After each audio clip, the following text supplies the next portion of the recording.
It's a Wednesday morning in the break room. Rochester's Classic Rock 96.5 WCMF. How's it going, buddy? Pretty good, buddy. How's it going, utility infielder, buddy? Made it here, buddy. All right, that voice you're hearing. Wait, Tommy's shocked. I just thought Kimmy was hungover. Yes. Kimmy is off to a bachelorette party?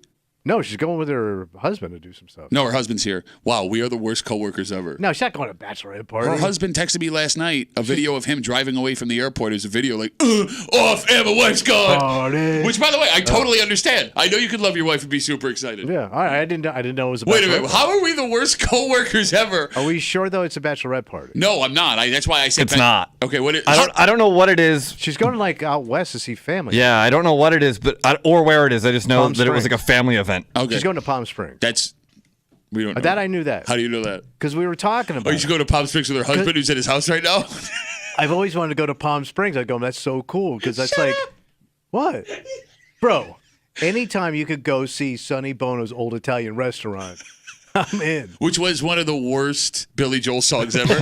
I'll meet you anytime you want. It's Sonny Bono's old Italian restaurant. So, yeah, she's at Palm Springs. She's in the desert. Terrible Time Timmy filling in today, tomorrow, and Friday. Timmy, thank you, buddy. We really Yeah, appreciate Sure thing. having you here. I just would like to go back and touch on one again. She's been. You forgot she wasn't here today when you walked in because I was. And I even had a discussion with her when I left yesterday about her going on her trip. Both of us forgot on Monday that she would be gone for half the week because after the show on Monday, she's like, "Yeah, just a heads up, I gave Timmy all the info," and I was like, "Yeah, sure." What? Okay. Sure. Great. Good for Timmy. That's awesome. So, yeah, Kimmy will be gone until Friday. We're going to try and be better coworkers when she gets back and listen to what she has to say. Yes, we will. Is it the fact that it's Kimmy, or if you were going somewhere, if I was going somewhere and I told you everything, would you forget where I was going? No, I mean, I think I would remember. So what does that say about us? Well, she's the first female coworker I've ever had that runs silent. Okay. Like, usually, if you work with a female coworker, you know everything that's going on. Like, if her life sucks that morning, if the dog did this or her old man did that, she's going to come in hot. Okay. She comes in cool every day. So we don't really know because she's very quiet. All right. The phone number is 252-WCMF, 252-9263. What you're saying is possible. What you're saying is a very real possibility. I would also like to present the possibility that we just don't listen to Kimmy when she's talking. It could be a little of that, too. I know you don't, because there's been several times where she's I turned like to you. how you kind of do, but I definitely don't. Listen, I will admit that sometimes I could be not paying attention, but I'm positive I listen to her more than you listen to her. Only because there's been several times where she looked at you, started talking, and you're just staring at me. And she goes like this. She's like, okay, whatever, it's fine. Well, I'm listening. No, you're not listening because you thought she was going with her husband. But my mind drifts a lot. Mine too. That's why I'm so stupid. Okay. That's why numbers and letters never stuck. All I know is like Seinfeld quotes. It took two grown men to put together the tiny pieces of information we gathered over the last month. Because she told us about this a month ago. For us to maybe form one place where she's going and who she's going with. And somehow, Terrible Time Timmy, who is not in this room, was able to give us most of the information. Most of the information. Should you know this stuff about your coworkers? Well, if they tell you, you should retain it. She did tell us. I didn't retain. Okay. I'm not a good retainer. Well, no, I mean, I think that becomes the bigger question here, right? Like, how much should you know about the people you work with? Well, some people, there's such, they don't shut up about their lives, so you take it all in. Yeah, who's that guy? Nobody. I don't know. What are you talking about? No, but I enjoy those interactions with you and Kimmy. Like, I want to know what's good. Shut up! You didn't know where she was going. Me too. We didn't know where she was going. I like it. Like, you don't even know what town Terrible Time Timmy lives in right now. Henrietta. How close? No. How close? Not. One more shot. It's East Side, but it's busted. What is it? Busted East Side would have to be East Rochester. No. Close, though. Fairport. Oh, okay. But you're like the edges of Fairport or deep Fairport? No, straight Fairport. Why can't he live in straight up Fairport? Bro. What? Not with that beard. What do you... It's my playoff beard.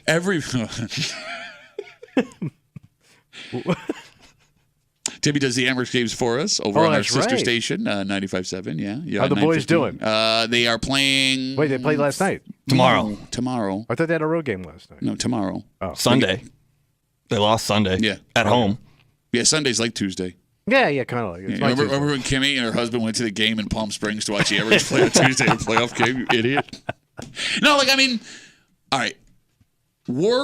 Does work run smoother when you know more or less about the people you work with? It depends how bad it is. What do you mean? Like some people just have like disastrous lives that they tell you about. It might not help. Everybody has good and bad mixed together. Well, like you and I can you tell something bad about ourselves that's going on, and we'll start laughing about it. Sure. Yeah. I don't know if everybody is that sick. You know what I mean? I don't know. Because I worked on the old show where everybody's life was a disaster, but if you started to like bust their balls, they would start getting pissed. Okay. So it was nowhere to go. All right, but it's also possible that like other people that are listening to us right now that are like normal human beings can have like, productive emotional conversations with their coworkers about things that aren't going well in their lives. Well, I would think that's more women than men. Well, based on what? I mean, when I worked with a bunch of guys in a meat room, we just didn't want to hear it. Okay, but you just talked about working with a bunch of guys on another show where everyone's life was a disaster. Yeah, but they were like emotional wusses. Not like you. Right. Yeah, I know. But you can't talk about anything emotionally, like sincerely. Right. I'm very Southern in that way. I don't really care about your damn problems, son. No, wait a minute. Southern people care more about problems than Northern people do. Bless your heart. Yeah, but that's also like go after yourself. But Okay. it doesn't piss Jesus off when you say it. Like, Timmy, on a scale of 1 to 10, how close would you say you are with the people that you work with? Here, post-COVID, not very, but my other job, What is your other job? I hand people... You're not helping the situation. I know you do something with baseball. That too, but that's just a me thing. That's me interacting with people far more important than me. So I get their phone numbers and stuff, but that's it. All right, so that's your other gig, Dan, right? I hand people pizza for way more than it costs, and I get to keep the extra money. He's a pizza delivery man. Yeah. All right, I forgot about that. Yeah, no, when you weren't here, he told us a story about how he ran out of gas delivering pizzas and had to sprint, had to get out of the car and run the pizza to somebody's house. Yeah, that's a real thing. Oh, man. We can show you the clip during a break today. Oh, that sucks. 252 WCMF 252-9263. The reason you're hearing Terrible Time Timmy's voice, Kimmy is she's away. Yeah. That we know. We know she's away. She has told us everything she was doing. And Tommy and I, together as two adults who work with Kimmy and see her on a daily basis and have full conversations with her, have tried to piece together what she told us to figure out where she is. Tommy thought she had gone on a trip with her husband. To Palm Springs. Yeah. Right. But her husband is here. He texted me last night, all excited that his wife was gone and he was off. I didn't know she was going to Palm Springs, and we're still not entirely sure if that's where she is. But you said Palm Springs. Well, she has family out west. We know that. We do know that. I thought bachelorette party, but Timmy said it's not a bachelorette party. I can't see her flying all the way to the West Coast for some bachelorette party. Oh, that's a thing now, man. But we've seen her crew. What are you talking about? They don't have West Coast bachelorette in them. What does that even mean? You know a lot about bachelorette parties, do you? I know who ain't going. Her overall wearing friends walking around the desert trying to find Bob Hope's house. That ain't happening. Her overall wearing friends is my favorite Ribs Arkansas song. No, we work with a woman who is going on 3 destination bachelorette parties in 6 months. She just got back from one. She's got another one in like a month and a half, and then closes out the end of summer with one. It was Nashville, Dallas, and like somewhere in California. Oh. Destination bachelorette parties have become a massive thing now. It's insane. It's too much money. I agree with you. You imagine going all the way. Imagine going all the way to like the West Coast for some busted ass drunk buddy. Well, look, man. Like we're gonna fly over so many strip clubs just getting to that one. For a marriage, it probably isn't going to work out. He's right. Sean, don't agree with. He's right. Like that's one thing. Like, anytime I go to these weddings or something, and they go belly up in 6 months to 2 years, I'm like, what was that? You're married, bro. Hey, 7 years and 5 years. What? My 2 marriages. Okay. My first 2 marriages. What are you saying? By the way, first one eloped, but didn't bother nobody. No, but the point I'm making is you can't have this take on marriage when you are married. Sure he can. He's done it 3 times. For God's sakes, Thank you you. can say whatever you want. You don't know you're going to die alone. Nobody loves you. But like Tommy, I had a point I was going to make too, and it's gone. Oh, okay. destination. You said, you had said, Tommy, do you want to go off on some destination for your buddy who's getting married? Right. Look, single me in my mid-20s, Single me, if I was single in my mid-20s, you're right. I don't want to go take that trip. We can go have fun, whatever, somewhere around here. It's too much goddamn money. Now? Well, you just want to get away and have a little peace and quiet. F yeah, man. Yes. I got 2 kids. I got a wife. Bro, you could tell me we're going to a scientific outpost to the North Pole. Yeah. I'm putting on a parka. I'm bringing a 12 or a blue, and we're going. All right. We're going. I don't care, man. Just get me out of my house for a little while. And I love my family if my kids are up and listening. I love you guys so much. I miss you. Daddy is proud of you, but I need a break every once in a while. It is funny, though. It seems like women, when it comes to these trips, whether it's a bachelorette party, whether it's, hey, dirty 30 or sporty 40 or nifty 50, they always got to rhyme. They're way more excited to go make that trip for their friends than guys would be for their buddies. Oh, yeah. Why? I don't know, because it's a huge event. They dress for it. Like, even when they take those photos of themselves, how they line all the girls up. And you know how they, they do. No, you have this take that you've had for years when it comes to women. I'm right. What's the take? Look at every photo when the girls all get out and they all line up together, right? Yeah. Fugly's on the end. Oh my God. Hottie in the middle. Bro. And it goes out a little bit, All right, so yikes. So you're telling me. Yikes on the end, hot in the middle. That's how it works. You're telling me that every group of female friends is aware of where they stand in the attractive. I think they're like birds. They all know their place. Like every one of those Canadian geese, they don't practice that crap. The ugly geese go ahead on the end. The hot ones leading the pack. The tip of the spear. You're an idiot. Yeah? No, am I? Wait, here's the thing. He's had that take for like 15 years. And every time I show you pictures, I'm right. No, you just pick the pictures where you are right. Because it's always like the fat chick is always kind of like leaning in to cover up her gut. Yeah, you know all about that. Bro, every picture of you that I have from 1995 up until you started losing weight is you hiding your gut behind weeds. I learned from the ladies. Bro, stop putting your belly button in my butt. And it's also, can we also point out how alarming it is that you've shown me multiple pictures of women on trips that you don't know? Bro, they're all over Instagram, Facebook. Is that what it is? Yeah. The X. The X. They're TikToking. They're on Twitch. All right. We have a dynamite. Where the hell's Kimmy going to break them for this morning here on CMF? By the way, if you're watching our live stream on the Odyssey app, WCMF.com, YouTube or Twitch, you can get it on YouTube or Twitch at The Break Room, WCMF. Disregard Kimmy's name tag under Timmy's head. Right. Yeah. How haven't I earned one of those yet? I don't get a name? You do. You had one on the last one, but this is actually my fault. We needed new microphones. This is my fault. I didn't write our guy and say, hey, Timmy's going to be over there. So you're Kimmy today. Got it. Congratulations. Thanks. Just after 7 o'clock this morning. Mm-hmm. There's a playbook when political scandal happens. Yeah. How you navigate it. Yep. Okay. So one, you hope it blows over and you stay quiet. If that doesn't happen, you offer a sincere apology, maybe one that you videotape and distribute to all of the news stations in town. And then if that doesn't make it go away, what do? You sit down for a sincere one-on-one interview where you are going to answer questions, and you're going to answer the questions talking like this. You're going to talk like this because when you use this tone and inflection, it shows that you've learned your lesson. So you're going to weigh your words. Yes, you're sincere when you speak like this. I'm in. We have gotten to the third part of this playbook for the district attorney here in Monroe County because last night, Sandra Dorley, after everything that has happened to her over the last week and a half, sat down with 10 NBC. And I have to give credit to Jennifer Lukey. She's the reporter. Lukey. Yep. Lukey. Yeah. That's what I said. Okay. Lukey? What did you say? I don't know. I thought you said it different. Lukey. Lukey? Lewken. Lukey. You know how to spell it? Well, I just looked at it when I was getting the... You're searching for photos of like 15 women lined up, and it's weird that I know how to spell the reporter's name that we, do. It's a little odd. Okay.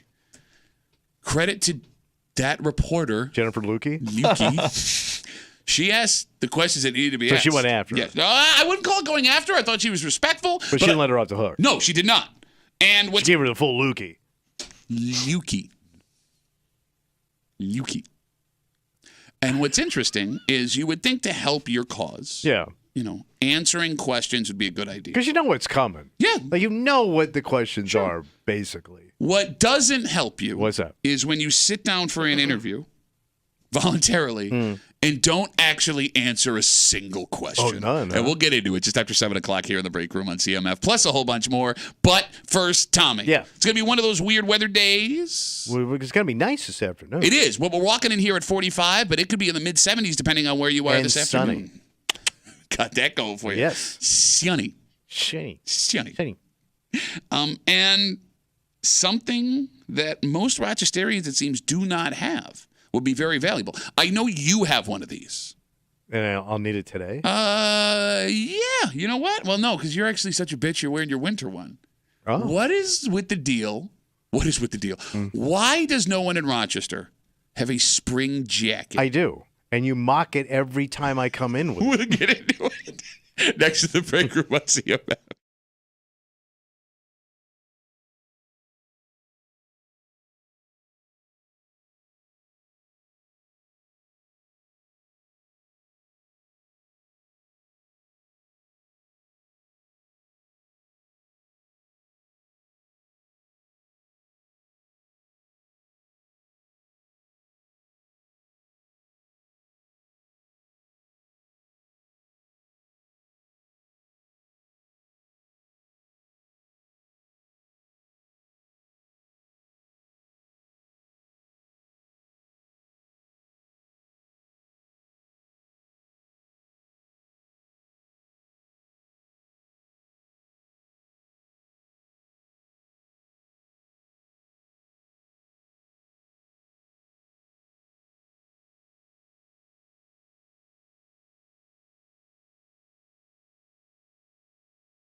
a beautiful day today, Tom. Oh, gorgeous. At least most of the day is going to be a beautiful day. And that brings us to the issue that shows up. Because you're right, you have one of these. And you got all butthurt when I even brought up the idea of having one of these. But you're unique in Rochester. Yeah. Because for some reason, folks who live in our area don't feel the need to have one of these, despite the fact that it would come in handy a ton. Mm-hmm.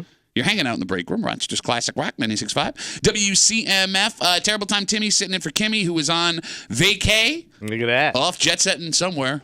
She told us. We don't know. Hitting the West Coast. So we think. Mm-hmm. Just after 6:45 this morning, this was going to revolutionize the way we went to the doctor.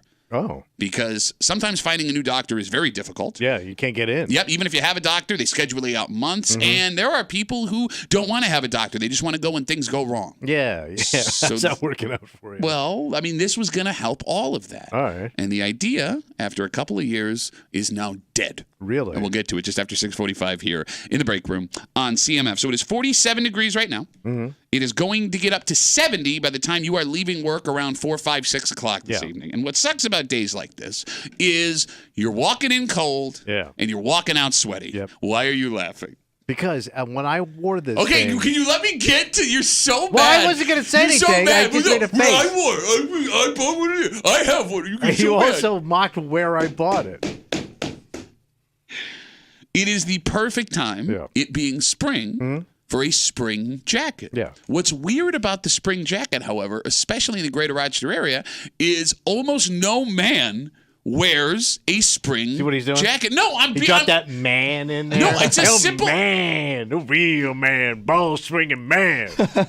It's a simple observation. Oh, is that what it is? Okay, when you look around, do you see a lot of guys wearing spring jackets around this time? No, you don't, right? It's either you have your winter coat, and then when it gets to this weather, you put a hoodie on. And the hoodie usually works, except for days like today, because if you wear a hoodie into work at 45 degrees, and you walk out and it's 70, and the inside of your car is like 85, you're sweating. Yeah. So taking off the spring jacket and driving away would be good. So you're, in a way, Tommy, the way you do this, that you're the smart one here. Ah, see? Yeah. Even though I'm going to get sissied out of the room. No, I'm saying that a spring jacket is a good idea. My question is, and the phone number is 252-WCMF, why don't more Rochester men embrace the spring jacket? Because y'all think it's you're a sissy.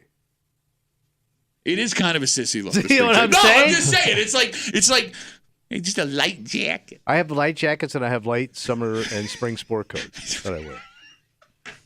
You know you've seen them. No, I know. I just forgot. And you laugh at me. I forgot. They're a lighter color. I bought that light spring coat. It's a jacket. Look, you can't even say it like a dude. I bought that light spring coat. It's a light spring coat. And you also mock where I got it. I forgot where you got it. Untuck it. Oh, I forgot. Yeah. No, thank God. You know, they got the new technology, Timmy, where you can untuck your jacket. You don't have to buy a jacket that you're forced to tuck in. It's just a brand. I also bought Untuck It sweats. For those guys that tuck in their sweatpants like you're going into the service in 1939, you idiot. You know, like I do feel if let's say I went to like Marshall's today, and they had a rack of like spring jackets, and they do. I would see the spring jacket, and I'd be like, oh, you know what? It's a good idea to have a spring jacket, especially for a day like But you don't want to. You think your manhood is going to be taken away from you. Yes, I think I would try it on and decide against the spring jacket because there's something about a thin jacket on a large man that just doesn't feel right. All right, Timmy, do you understand what I'm saying here? Scrawny ass. I'm actually quite the opposite and probably the reverse of what you might have expected. I have 2 spring jackets and a bunch of hoodies, no winter jackets. You don't have a winter coat? No, you said today was spring jacket time. I don't need that. He's literally got like a polo shirt on. Yeah, he does. Like I came in this way. I don't have a jacket to put on later. I'm good. No, like a day like today, I would love to wear a short sleeve T-shirt because if I had a spring jacket, I could put on a short sleeve T-shirt, right, and walk in here and be good to go. But I don't have a spring jacket. You should get. You know what you should get some summer or spring sport coats. What? Why would I do that? Look sharp on you. Yeah, no. You know me, Mr. Sport Coat. Do you and your wife plan when you're going to wear your spring jackets together? No. No, you don't have that discussion. I don't like the... No, I'm not saying like that you match. If I see any of our stuff even closely matching, I'm heading back in. I'm changing. I do not want to be my parents. You're like her girlfriend going out to get chicks. Yeah. Fine, I'll change. Fine. No, because like my parents dressed the same. They had like matching... like windbreakers had their names on them from the Elks Lodge and stuff. They all matched. They wore hats the same. I can't do it. Okay, I just don't get, like, your parents stayed married their entire lives. Yeah. Right? I mean, like, they seem to be getting along just fine I in the don't want end. to do it, man. Okay, all right. Do you want to match with your wife? No, I don't want to match with my wife. But I can't sit here and say that would be a bad idea because it seems the couples that wear matching stuff are always old, which means they've been together for a really long time. Are they happy or are they just stuck? I don't know. Is it not fun? Is it not cute? They always remind me like two prisoners walk around the yard together because they're buddies. Yeah, man, I've been here 45 years, man. There is something. How do I look? Timmy, you've seen this before. Like, there's a lot of Major League Baseball parks where like old couples have like matching jerseys that are like, I'm with her, I'm with him on the nameplate. Yep. Like, I always thought that was kind of cute. It's just like, it says your life is over. We know your life is over. I don't need a T-shirt reminder. Customized baseball jersey that says I'm married. I think I'm good on that. Okay. 252-WCMF, 252-9263. With it being a 45-degree start and a 70-degree afternoon when you're leaving work, it's a perfect day for a spring jacket. What's weird about it is most men in the greater Rochester area don't own spring jackets. And then there's really no excuse for it other than we think spring jackets make you look like a sissy. You also mock my shackets, which is also a spring jacket because it's a light outerwear. Okay, that's just stupid. A shacket is stupid. No, they look sharp, man. No, they don't, man. You always look like you're about to go scuba diving. It's a pretty cool sport. And it pays well. Like, and it's funny, too. It has to be a masculinity thing because every woman in Rochester has multiple spring jackets. So you'd have to be very comfortable in your manhood. But I don't know why. Like, look, as we're having this conversation, as much as I like to bust your balls, and it's easy. But you think it looks feminine. Okay, but no, but that's just it. Like zip-up boots. And hem trousers. Both of those are definitely feminine. Or loud socks. Yes, all of those things. Loud male hosiery. You're not helping your cause here. A man bag. Dyed hair and trimmed sideburns. I'm trying to argue for the spring jacket for you, and you're hurting your cause. But you're not arguing for yourself. What do you mean? Like, you're making the argument, but you're removing yourself from the argument. No, I'm trying to talk my way into getting a spring jacket because I want a spring jacket. I got some great sites you could check out. Untuck it. I'm not going to buy an untuck it jacket.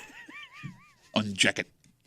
Like, here's the thing, too. In all sincerity, I wouldn't even know where to go to get, like, a spring jacket that was, like, stylish. You go online. No, but I don't know what a stylish spring jacket looks like because I've never in my life had a spring jacket. But, I mean, you've got an idea what looks good and what looks stupid. No, I don't. Sincerely, I don't know what would look good on me. I've never worn one before. Well, it is harder on, like, a taller doofus-looking dude. I'm fighting for you here, man. What does that mean? It's harder on a taller doofus. It's easier for smaller people to wear clothes. They just hang better. Do they? Yeah. Yeah, no, you always look great in everything you wear. You just told me you had to get your jeans hemmed. Right, but they're hemmed, they're sharp, they hang right. They hang right. Your jeans, shut up. Shut up. Kimmy's not here. We already hate each other, and we're 15 minutes into the show. By the way, I don't think she owns a spring jacket. No, she owns multiple spring jackets. She Yeah, does? she does. Well, no, she wears like those things that look like rugs. We always mock her because she wears like capes. Those are very popular right now. Those like knit, yeah, they throw over. I think it's called a shawl. Thank you, Tim. Something like that. Yeah. 252 WCMF. Oh, we got Facebook messages coming in. You can always get us at WCMF or the Break Room Facebook page. So they worked on our phones while we were gone. Wait, that's a phone? Yeah, that's our the radio station phone is ringing out loud. Oh, better answer it, Wheeze. Kodak line. How the hell? Sorry, quick sidebar. How the hell do I stop that from I don't know, because happening? that didn't do it yesterday. That's what I just said. They came in and they worked on the phones, and now the phone is... Wait, they did it yesterday? Yeah. Oh. No, the phone is openly ringing while we're doing a radio show. All right, I'm going to press a button. No, I'm not. I'm going back. Never mind. It's too many buttons. Yeah. Facebook messages coming in. You can always get us at WCMF or the Break Room Facebook page. This comes in from Dave. Dave says the man spring jacket is a Carhartt, one that doesn't have the winter lining on the inside, but it'll keep you from cutting yourself. That's a nice spring jacket. But that's a work jacket. You're talking about if you're not going to work, like outside doing man work, and if you're going to go out Saturday night with your old lady and you're dressed up, you're probably not going to wear a Carhartt. There are lots of guys who wear Carhartts out with their old ladies. What do you think about them? I think what if they're...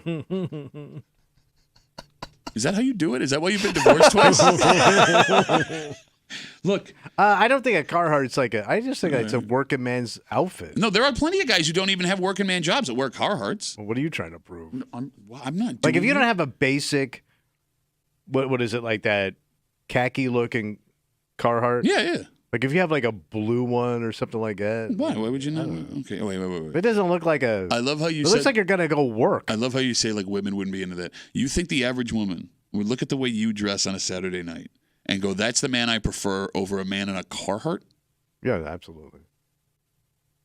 You sure? I look very European. No, No, I agree with that. That's a true statement. I'm just asking what the average woman you Women think would get prefer. hot for Europe, bro. They do. Okay. They get a little damp in the britches. Let's take a break. We're going to try and figure out how to make the phone not make noises in a radio station. But before we get there, this was going to revolutionize the way we went to the doctor. Oh, yeah? Because, look, I mean, having a doctor is not... You can't get in. Well, okay, that's just it. If you need a new doctor... Oh, you're screwed. Impossible. Even having a doctor, they book you out months in advance. If there's an emergency... Your life is, like, sold out. I mean, it's ridiculous, man. Like, you know... There need to be more doctors, but becoming a doctor is hard, and it's expensive, and it creates this whole problem. So this business, the biggest one in America, was going to make that go away. Yeah. And they did it. So I wonder why it didn't work. Because it should have worked. Oh, no. They're straight up why it didn't work. Really? And we'll get into it next here in the break room on 96.5 WCMF.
They were going to revolutionize going to the doctor, Tommy. Oh, yeah. It would be easier. It would be less expensive than it's ever been.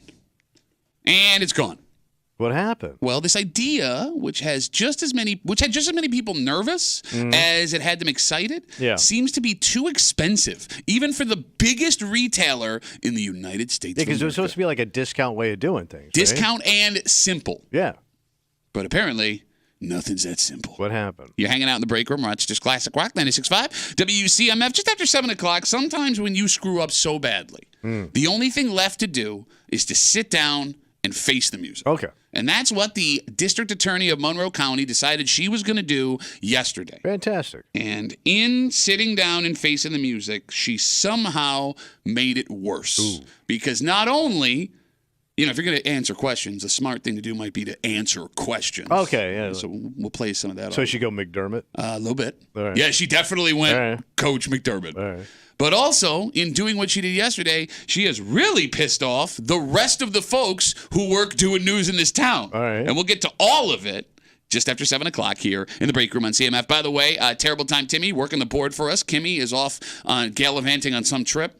Timmy, thanks for being here, bud. Yeah. Happy to be here. You're the man. So all the way back in 2019, Walmart made a big announcement. What did they say? They wanted to be your doctor. Okay. The plan was to open one-stop health centers across the country located next to their Walmart supercenters. So they were going to build these facilities. Like a medical center. You got it. And they would offer everything, Tommy. And probably cheap. We're talking dental. Yeah. We're talking actual medical, like, doctor stuff. We're talking behavioral services like x-rays, deep teeth cleanings. What? I'm just thinking of the dental, the Walmart dental. Why is it? Grandma's got some Walmart dental. She's got that Walmart smile. You literally just... You can see it for a country mile. You just started with, this is a great idea, and it took one sentence for you to start making fun Her of teeth are like the stars because they come out every night. On top of what we just told you, there would also be a telemedicine service Walmart would offer. Oh, so I could just go online and talk to Dr. Walmart. You got it, yes. You wouldn't have to leave your home. It was like a Walmart of medical care. Because think about I didn't have medical care for years. No, and your face shows it. So if I had access, if I had a problem, where was I going? Exactly, and that was pre-urgent care as well, right? So the company got to work with the plan of opening 75 of these across the country, and since 2019, they have opened 51 of these in 5 different states, and that was before yesterday when they announced they're shutting the whole thing down. So they can't make it work. Yes, Walmart said the idea was too expensive. Insiders say they were actually losing money on this plan. No word on when they're going to close, and it's not really going to affect us either. None of them had opened yet in our area. Okay. But, Tommy, if these were successful, no doubt we would have had one of these in our area eventually. So my theory is if Walmart can't make this work, nobody can. Well... Because they're like the king of figuring out how to lower the cost to make it work. I said that's their whole business. Yeah, but you know how they lower the cost, right? Right. How? Well, you're not getting top shelf. And you underpay the hell out of the people that work for you. That's true. And when it comes to medicine, is that the best plan? No, but isn't there like a whole group of doctors that did make the cut of being like super good doctor but okay doctor? I want you to think about what you just said. Let me tell you something. An okay doctor is better than no doctor. Sometimes. Well, why don't you tell that to the people that go down to South America to get work done, and they come back and they die? Yeah, but some of them look pretty good. Some of them don't. I mean, there's even stories of malpractice stuff here in the States where terrible things happen over and over and over again, and the doctor's not removed. Every medical school has a doctor that finished last in their class. But he's still pretty good. He? Yeah. No, I'm just, it's just weird when I said doctor, you went right to he. Yeah, because the lady doctors go to the top of the class. Such a bitch. Only the dumb doctors are male doctors. Take that. The phone number is 252-WCMF, 252-9263. Is Walmart shutting down their Walmart health clinics a good thing or a bad thing? It's got to hurt places that, where they probably, think of places that don't have a lot of medical care. No, you're right. And Walmart may be the only place you can go for miles, in the Midwest and the South. Look, if you're going to talk positive, you're right. It was going to give healthcare access to people that had a hard time getting it. And not just rural people, Tommy. people who didn't have regular doctors or dentists, right? And it would be super convenient because it's right next to the place you're doing all your grocery shopping. Because, like we said before, getting a doctor's appointment can be a nightmare. Doctors are booked for months. Some aren't even taking new patients. And this was going to fill a legitimate need. Yeah. It's a good thing. The negative is Walmart doing medicine. The company isn't known for its attention to detail, for fantastic service. Not to mention, you also get into all kinds of ethical questions when you have a massive for-profit conglomerate now responsible for the health of a community. But isn't like that's most hospitals are private? No, they're now? not for profit. They're private, but they don't make money. Oh. Well, at least they're not for profit. Okay. Yeah. Did you not? You didn't Well, I know because you see like a company's name on a hospital. I figure. Yeah, no, I remember like Park Ridge brought to you by General Mills. Yes. You're gonna feel great. So did they do everything? Like would I like you know I just went and got my physical. Yeah. So they would do all that stuff. That's what it seems like. Again, But you're saying like you don't think they paid the doctors enough? Like they were like or they couldn't afford the doctor. I don't know, and I think it's a second one. Look, I am naive as to how all this worked. Although, I mean, look, we know that folks that work at Walmart don't make a lot of money, right? Yeah. And what was it? Was some insane number? Like was it over half of the people that worked at Walmart? Kimmy, could you Google this for me? Are on. She's not here. I'm sorry, Timmy. I meant to say Timmy. I'm sorry, buddy. Was it over half of Walmart employees are getting government benefits? Yeah, like a lot of them are on food stamps, assistance, some kind of like government subsidy. And they have a job. Yeah, but that's how they keep their costs down. That's what I'm saying. Right. So, like, if that's how you pay, your company to keep your costs down, and you're going to hire doctors, Dr. Food Stamp, it's not going to work. Beijing Dr. Food Stamp. All right, let me ask you this question then, mister, because you're arguing for this. You think it's a good idea? Well, I'm thinking like I'm on the road, right? Yeah. I'm busted, and I got a toothache. Sure. And I can't afford much. If you think if you have a toothache, you're in misery. Just average earache, something like that. Yeah. If I could go in there and get that fixed, I don't care if that guy is like Harvard or last of this class, man. Just get this pain out of my head. I get it. So I'll ask you this question now. Yeah. I'll ask you this question. Right now, if Walmart opened one of these in our area, and the Walmart doctor was less expensive than your primary care doctor, would you go? No. Why? Because I'm in a place right now where I don't need it. Hey, you know what? That healthcare is good for you people. Me, I'm going to go to my doctor. Hey. Any doctor's good. I have mine. Well, why would I'm not going to switch if I like the guy and I can afford it, but if I can't afford it. It's less expensive. What do you mean? You can save money going over here. You just said any doctor's better than no doctor. I mean, I'm kind of used to my doctor. Is that what it is? Okay. I've had the same finger now for 20. I don't want some Walmart finger that I'm not familiar with. The guy's got a good touch. And by the way, that's important when you get to be my age. The good touch? You start getting really probe when you're my age. You won't believe how violated and humiliated you're going to get when you hit my age when you go to the doctor. 252 WCMF, 252-9263. You're going to get blasted in your dress socks. Back in 2019, Walmart announced they were opening one-stop health centers across the country located next to their Walmart supercenters. They were going to offer dental, straight-up medical, behavioral services, x-rays, deep teeth cleanings, any medical stuff you needed. For the most part, they were going to be able to take care of. They were also going to do a telemedicine service. The plan was to open 75 of these. They got to 51 before they announced yesterday they're shutting the whole thing down. And the idea was to give medical care to people in rural areas, folks that couldn't afford it, folks that couldn't find a doctor. It's discount medicine. Yes, exactly, and that's a great idea. The drawback of it is knowing how Walmart pays their employees, and based on them not being able to make it work because they weren't making any money, you're putting the hands of your health in Walmart, a place where people get frustrated just how they check out.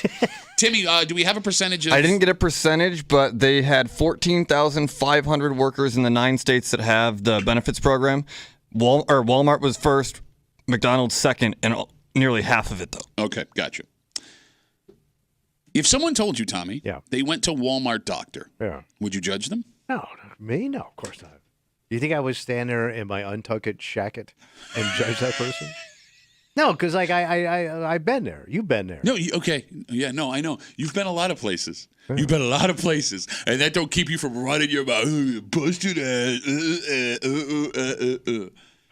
I'm also thinking like old people that don't have enough for retirement. Okay. Because that's coming up, right? Yeah. Where are those people getting all their medicine? It's a great question. Because I knew people that are old that don't take their medicine on a regular basis because they need to make it stretch. You're right, yes. You're gonna tell me that person wouldn't want like discount? Well, I don't know if you could discount medicine. I mean, get the it's different. generics. Well, no, I understand. Get the good Walmart medicine. You can get that at Walmart anyway. They have pharmacies. All right. Let's say now, Timmy. Terrible time. Timmy's sitting in for Kimmy today. Timmy, do you have a doctor that you go to regularly? I do not. You don't. Okay. No. How old are you? 36. He should have a doctor. Yeah, no, I think I have one like on What do you mean paper, you think but you I don't have know. I don't go. When's the last time you went to the regular doctor? A regular doctor, geez, probably 2008. But you haven't seen a doctor? I've been to urgent care and stuff, but I don't have like back then I didn't have health care. I know. Now I have to. So See? I think on He's the paper kid. I have a primary care physician. I couldn't tell you who it is, wouldn't know where to go, but I think legally I have to have one. All right. But I do not know who it is. I just go to urgent care because it's easy. Like as we have this discussion, would Walmart doctor be something you'd be interested in? If that's where I have to go to see whoever I need to see, like, yeah, I don't care. You go in, you get your 6. I'm running myself into the scratchers. ground. It doesn't matter where I go. Yeah. Check up, you're out of there.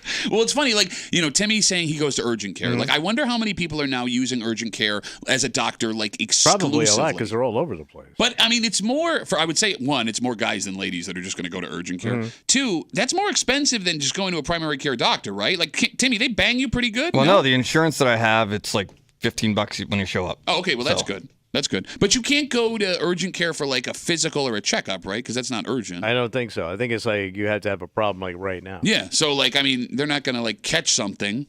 No, that's like going you're not. Yeah, wrong you're not with going to you. go get a teeth cleaning at an urgent care or your yearly physical. Yeah. Yeah, when I went to urgent care probably 7 or 8 years ago at this point, they referred me to, they gave me a list and stuff, and I filled all that out and I got it, but I never have to go to the doctor. I'm not ailing. I'm just killing myself, so it's fine. You want to give him the old man? You want to give him the old man speech? Because I know this is driving you nuts. No, No, it's driving you nuts. You said you love going to the doctor. You got to have preventative medicine when you get to a certain age. Is it 36? You're a damn near 40-year-old man. And you look like you're dying. You ain't no kid. Look, if you're watching the live stream, you're the unhealthiest human I've ever seen. Like I know you eat crap. Yeah. Like nothing but. Almost exclusively, yeah. We found him the last time he was here. You know what he told us? What? He doesn't grocery shop. At all. No, I don't have time for that. So what do you eat? Whatever's nearby. That's my dog. Like if I drop cheese on the floor, are you gonna flip out and chase it? No, I'm gonna hope that you don't pick it up. I might go grab it myself. 252 WCMF. Walmart shutting down this idea they had in 2019. Opened up 51 medical care centers across 5 states. They were going to offer everything. It was going to be less expensive, and they couldn't make it work. Yeah. They couldn't make money. It is something about the Walmart name. Like if Walmart would have done this with a different name on it. Like next to Walmart, but different. Yeah, like, call, like Universal Medicine or whatever sure. it is. Because, like, the trust you have in a store would also go a long way with how much you trust that doctor. For example, and I'm only saying this because of the reputation Wegmans has in this town. Yeah. I think if Wegmans were to do something like this, it would dunk. be wildly popular. Dunk. I don't know if Wegmans could afford to do something Probably like this. it'd be way too expensive, though. You know what I mean? if Walmart couldn't make it work, Wegmans Right. can't make it work. But, if that plan had worked out for Walmart, going to Dr. Wegmans... Yeah, right? Who in Rochester wouldn't have faith in that company? you would. And, I will say this. Eventually, someone's going to come up with an idea to make it work. Because you're right. There's just too many people that don't have access to medicine. Right. And even in a town like Rochester, where we are churning out doctors all the time for the University of Rochester, you got 2 big-time great hospital systems. But these guys want to get paid, to your point. Like you was telling me, like you go to medical school, you get whacked with all that debt. It's ridiculous. They're not going to work a low-paying gig. But But even gigs that pay well here, there's still folks that are waiting months to see a doctor, and there are still folks that can't get in to see somebody. So something has to break at some point, right? All right, that being said. Cheap-ass medical. Well, eventually, fingers crossed, man. All right. There's a playbook when scandal happens to folks that are, in the news. Yeah, exposed. Yeah. Like, big time names, right? Names you know. 1, you hope it blows over. 2, if it doesn't, you offer an apology. 3, if that doesn't go away, you got to sit down and answer questions. And we are now in the 3rd phase of that for one woman who has been all over the news for the last 5 days. Yeah. But what helps when you sit down and answer questions is, answering the questions. Okay. And we'll get into it next here in the break room on 96.5 WCMF.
When scandal breaks, Tommy. Yeah, we fix it.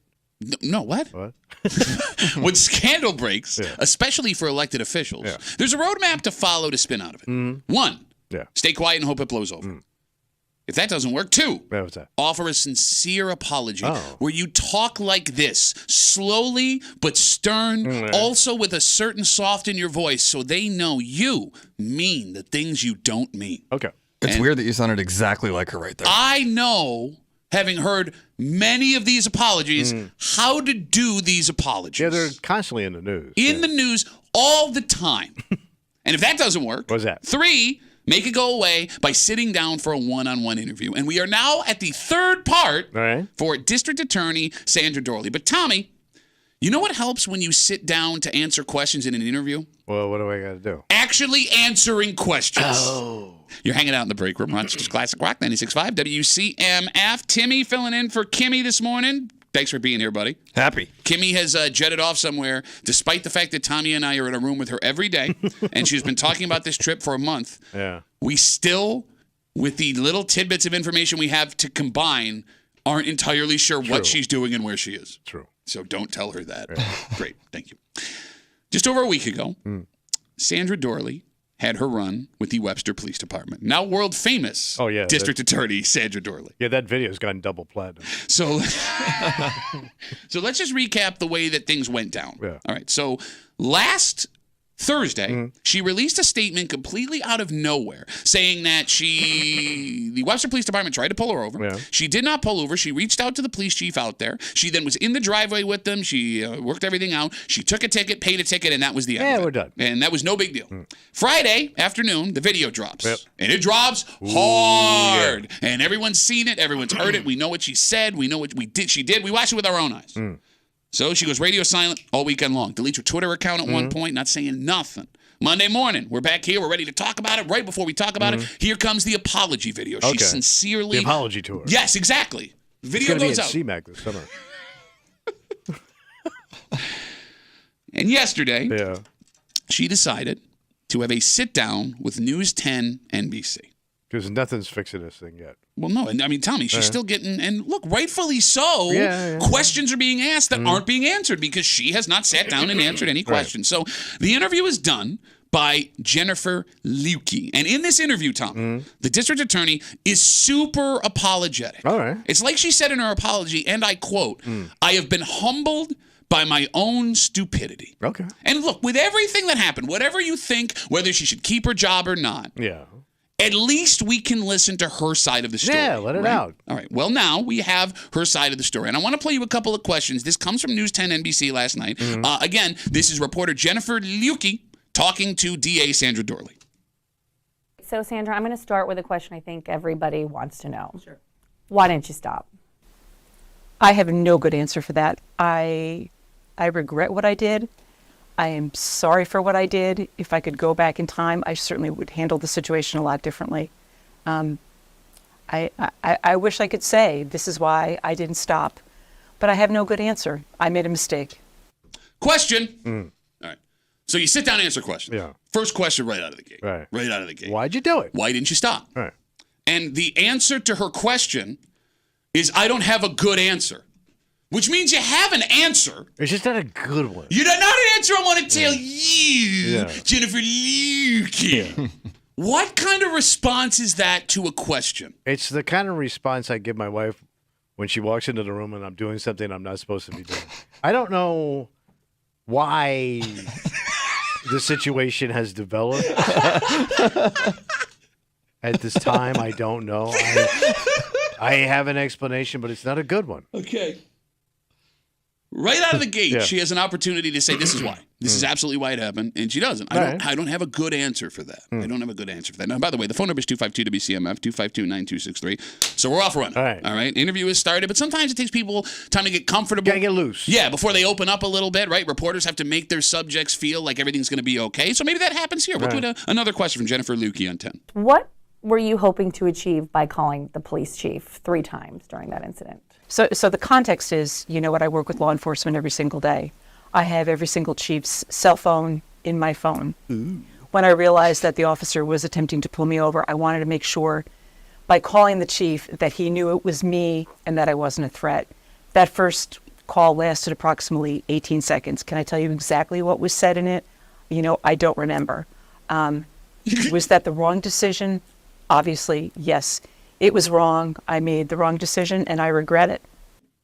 It was 18 seconds, but you don't know what you said. There's a lot that can happen in 18 seconds. Look what happened in 13 seconds in Kansas City all those years ago. Oh, yeah.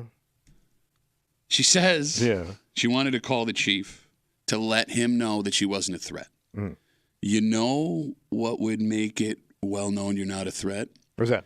Pulling over the car. Yeah. And sitting there with your hands on the steering wheel, wide open. Yeah. Like, they ask you to do. Get your paperwork out. Yeah, and it's Webster. And I would also ask this question. If you are that concerned about something happening when you're getting pulled over, what are you saying about the police department? Yes. Because I've heard you say, as long as you follow directions, everything's going to be just fine. Yeah. Because you kind of painted yourself into a corner on that one, too. Yeah, a little bit. All you had to do was pull over. Am I wrong? Am I wrong? Well, she knows it. Is that out of the question? No. And again, I can't tell you exactly what I said, so why did you call him in the first place? Yes. And it only lasted 18 seconds, but I don't know. Come on, Tommy. I can't be I expected to could remember. read my mind, love. What a tale. She's turning into a Gordon Lightfoot tune. Well, no, because he couldn't read her mind. It's her own mind, But man. he couldn't. Yeah. All right. We're 2 questions in. Yeah. Not so good. But that's okay. All right. This is a 10-minute So interview. here comes the time. Redeemer round. Look, she has to at some point say something that makes her look good. All right, or yeah, else sure. you wouldn't sit down for this interview. Right. Again, from 10 NBC last night, this is Jennifer Lukey interviewing DA Sandra Dorley about what happened in Webster. You were trying to get out of the ticket. At that point, I wanted the officer to know that I was not a threat, and I'm sorry for that. You were trying to get out of the ticket. Yep. Didn't say no. Nope. All right.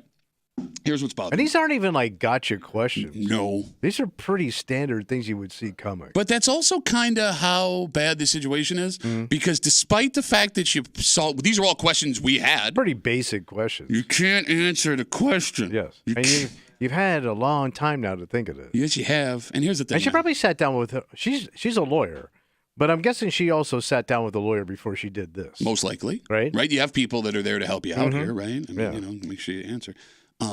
Here's the thing. So, like Jennifer Lukey asked, you were trying to get out of the ticket. And that would be the most logical reason. Well, it was here. pretty obvious. Right? I mean, look, you're, if I'm just thinking out loud here, you were trying to get out of the ticket, and you got frustrated when you didn't get out of the ticket, and that's what caused you to act out that way, right? And and an ego was involved. Sure. How dare you pull me over? If she would have just said that, if she would have said in that interview last night, yeah, I thought I'd get out of the ticket. Yeah, ego got the best of me. Yeah. I mean, look, it's not great. But you could start moving forward. Yes, exactly. Because, like, everybody already thinks that. Yes. Either that or something much, much worse, which is addressed later, and we're not going to play that. But Jennifer Lukey asked if she was under the influence of anything, and she says, no, I wasn't. But that's an obvious question if you're not going to answer this. Exactly. So if you weren't under the influence and you had your ability to reason impaired, you thought you were getting out of the ticket. Yeah. And she doesn't say no. She doesn't say no in that answer. All right. Give me another question, Timmy, from Jennifer Lukey last night on 10 NBC.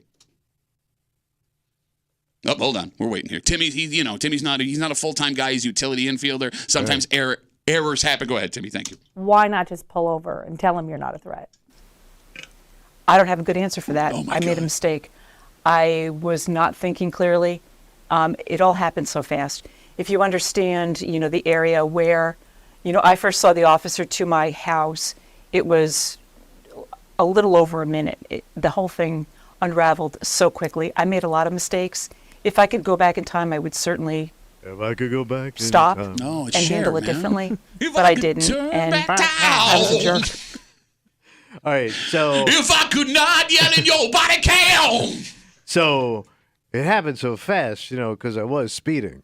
She was doing 20 over. Yeah. She was doing But 20 over. it happened so fast, because I was flying down the street. Sure. I mean, Tommy, it's just a boom, bang. She Yeah. can't remember the call. She's in her driveway all of a sudden. Now she's calling, taking names of cops. I had to let that dog out. Moving it is shaking, Tommy. All right. So we are 4 questions in. Has anything she has said to you, has anything she has said in this interview make you change your opinion of her? No. Okay. I mean, she just looks so obviously caught in headlights. Okay. And which is strange because, again, this happened last Monday. The shiznit hit the fan Friday. You did your apology Monday. So you've had now Friday to Saturday, Sunday, Monday, Tuesday, 5 days. But she's a prosecutor. This is what she would do in court. Like, she knows the questions that are coming. Mm-hmm. She knows how people react to these questions. Sure. Right? This is your job, and you're stumbling over yourself. Let's grab a couple more questions. Just the ones that send home what's happening here. Go ahead, Timmy. Thank you. From 10NBC last night. You told the officer to, quote, get out of my house when he followed you home. You resisted his commands. We've all heard that, You went into your SUV. You went into your house. And at one point, you called him an ass. Anyone else who did that likely would have been cuffed and arrested. All right, let's stop there. All right, because she's going to answer that. All right. Jennifer Lukey, to her credit, quoted her. Mm-hmm. Right, and by the way, do you think she actually cursed? Do you think she said like other words and they bleeped it to make it sound badass? Oh, maybe. I don't know. I'm just asking a question. All right, so you cursed at the officer. You told him to get out of your effing house. Mm-hmm. You called him an a-hole, right? That's a tough thing as a prosecutor who's looking for the endorsement of a police union to have to answer. Yeah, Tommy, yeah. If you're in that spot, how do you answer that question? How would I How would you personally, you're trying to get out of the problem here. There's a major issue. Honesty is always the best policy. How do you answer that question? You don't. You have to take a knee. You literally have to take a knee and go, I'm guilty. Okay. I'm guilty of what I just did. But why did you do it? Because I am arrogant and my ego came into play. Okay. You'd have to do that. Okay. Well, this is how Sandra Dorley decided to respond to that question. All right. I absolutely regret everything I said. I really have no words for my behavior. You know what? I could tell you that I had a bad day. There were things on my mind, but really that is no excuse. I was wrong. Police officers deserve to be treated with respect. Me, of all people, I've been the advocate for that in this Remember community. this stuff back here, and guys? I failed Before I called him an a-hole? immensely. I owe that officer an apology. I owe law enforcement an apology. I have nothing else other than to say I am sorry, and it wasn't me. That's not how I act. It looked like her. Listen, man, as an a-hole, I'm offended. But here's the thing: like the basic thing is, you feel that officer is beneath you. Kind of look like it. It is. Yeah. He's just a subordinate there to serve you. Sure. Not even the community. Yep. You work for me, buddy. The DA. Right. Yeah. I mean, it was the most arrogant, subordinate, you're nothing to me thing you could say to somebody. Yeah. In the moment. And that's exactly how she feels about that particular officer in that moment. I don't know how you How dare you pull me over? Thank you. You know who I am. It's the ultimate, you know who I am. And by the way, just a heads up for everybody listening, if you ever have to ask, do you know who I am? Yeah. The answer is no. Yes. They don't know who you are. And after you tell them who you are, they're not going to care because they don't know who you are. Right. Like that last line, like, that's not me. It is you. Yeah, that's you in the moment. Yeah, you were put in that moment, and that's how you reacted. Right. And you know that my track record shows that I respect cops. No, I've seen you talk into microphones that you respect cops. Yeah. I've seen you do things that help your career when you say you respect cops. I also watched you in an individual interaction that you thought no one else was around for. I saw what you said to him. I don't know, man. Like they used to tell us when we were kids. What's that? Right? It's not what you say; it's how you act. Yeah. Right? In your worst moment. How do you go to some Back the Blue event after that? It's a great question. It's a really, really good question. Yeah. Because, I mean, I saw the video. I didn't see a lot of blue back in there. Yes. Now, and here's the thing. I know there are people now that are starting to turn, right? That are starting to look at the story and go, one bad day, what are you going to do? We all make mistakes. And I agree with you. We all make mistakes. There's nothing that says this woman shouldn't be forgiven. There's also nothing that says she has to keep her job, right? Because, again, if that's how you act in your most private moments and you do a job that 90% of the time you are behind closed doors, it's kind of an issue. Yeah. To those people that are looking at this and going, well, maybe she made a mistake and she feels really bad about it. I will say this. Yeah. I think she's lying in all of these answers, personally, right? And When we first heard about the district attorney getting a ticket last Thursday, before the body cam footage was released, she put out a statement giving her side of what happened. Yeah. And I would like to read part of that to you. So she says, I was driving home following a busy day at work. I admit I was not paying attention. My speed on Phillips Road in the town of Webster, less than half a mile from my neighborhood, I noticed a Webster police car behind me. Once I realized the intention was to pull me over, I called the Webster police chief to inform him I was not a threat. I would speak to the officer at my house down the street. The Webster police officer followed me to my house, issued me a speeding ticket for the speed of 55 and a 35. I acknowledged that I was speeding, and I accepted the ticket. By 1 p.m. the following day, I pled guilty and sent the ticket to the Webster Town Court because I believe in accepting responsibility for my actions, and I had no intention of using my position to receive a benefit. That's a quote. Yes. But she goes on. Nobody, including your district attorney, is above the rule of law, even traffic laws. Anybody who knows me understands without a doubt I have dedicated my entire 33-year career to the safety of this community. My work to ensure the safety and respect of law enforcement is well proven time and time again. I stand by my work, and I stand by my commitment to the public safety of Monroe County. Yeah. And there's a reason I read you that whole quote. All right. Not once. She knew what happened. Oh, yeah. She knew. We didn't. She knew. She tried to get ahead of it. Not one I'm sorry Yeah. in that entire statement. She talks about how she's not above the rule of law. She talks about how she's dedicated her entire career to the safety of a community. She talks about the respect she has for police officers. Now yesterday, Yes. and on Monday with the apology, she wants us to believe, guys. This is how I feel. I have respect for law enforcement. Yeah. I have respect for the law, and this is what I do. If she was legitimately sorry for what happened, the statement she put out first would have been an apology, not her trying to gain control of the story, thinking that the body cam footage wouldn't get out. How did she not know that? I don't know, man. But that raises a whole bunch of other questions. Like, you know how this works. You've seen it work badly for other politicians with this body cam footage. But that's the scary part. Yeah. If she released that statement thinking that the body cam footage wasn't going to come out, why did she believe we weren't going to see what happened? So she thought it was going to just get shut down. Why did she Right. Why did she make that call to the police chief in the first place? Because you believe she thought she was getting out of the ticket. Yes. That's my question. I think within that statement, she acknowledged that there might possibly be video of it.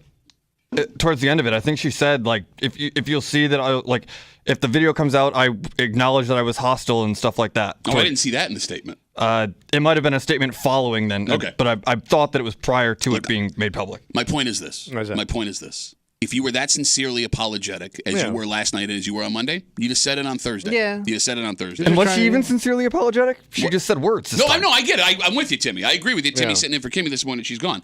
I don't believe what she's saying, but if you want me to believe what you're saying, do it before the camera comes out. There you go. Fair? Yeah. Fair.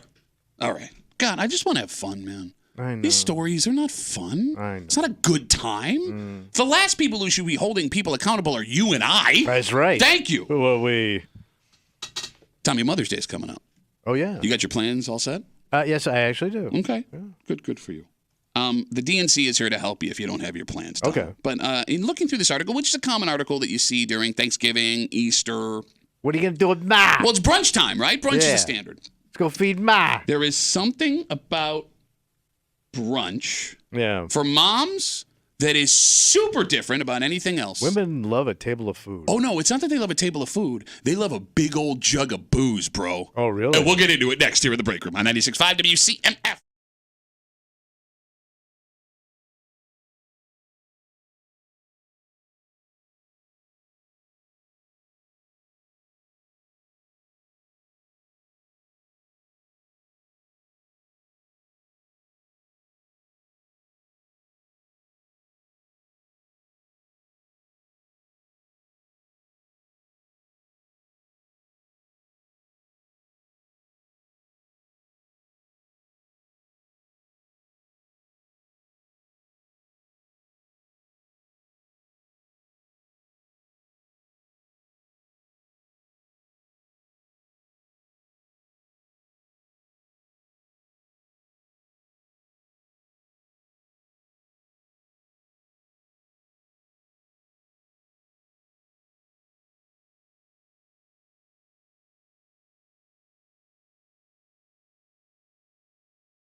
That's Hall of Fame foreigner, buddy. Oh, hell Hall of Fame, Lou. Believe it or not, Mother's Day is 2 weeks away. Wow. And if you want to do something with reservations, you better get on it. Rock your mama. Lucky for you, the Democrat and Chronicle, they have you covered. Fantastic. Places you can consider to take mom for brunch. And one thing becomes obvious in reading this story. Yo mama, on Mother's Day, wants to drink her sorrows away. She's a booze bag, baby. You're hanging out in the break room, Rochester's Mama classic rock. wine sack.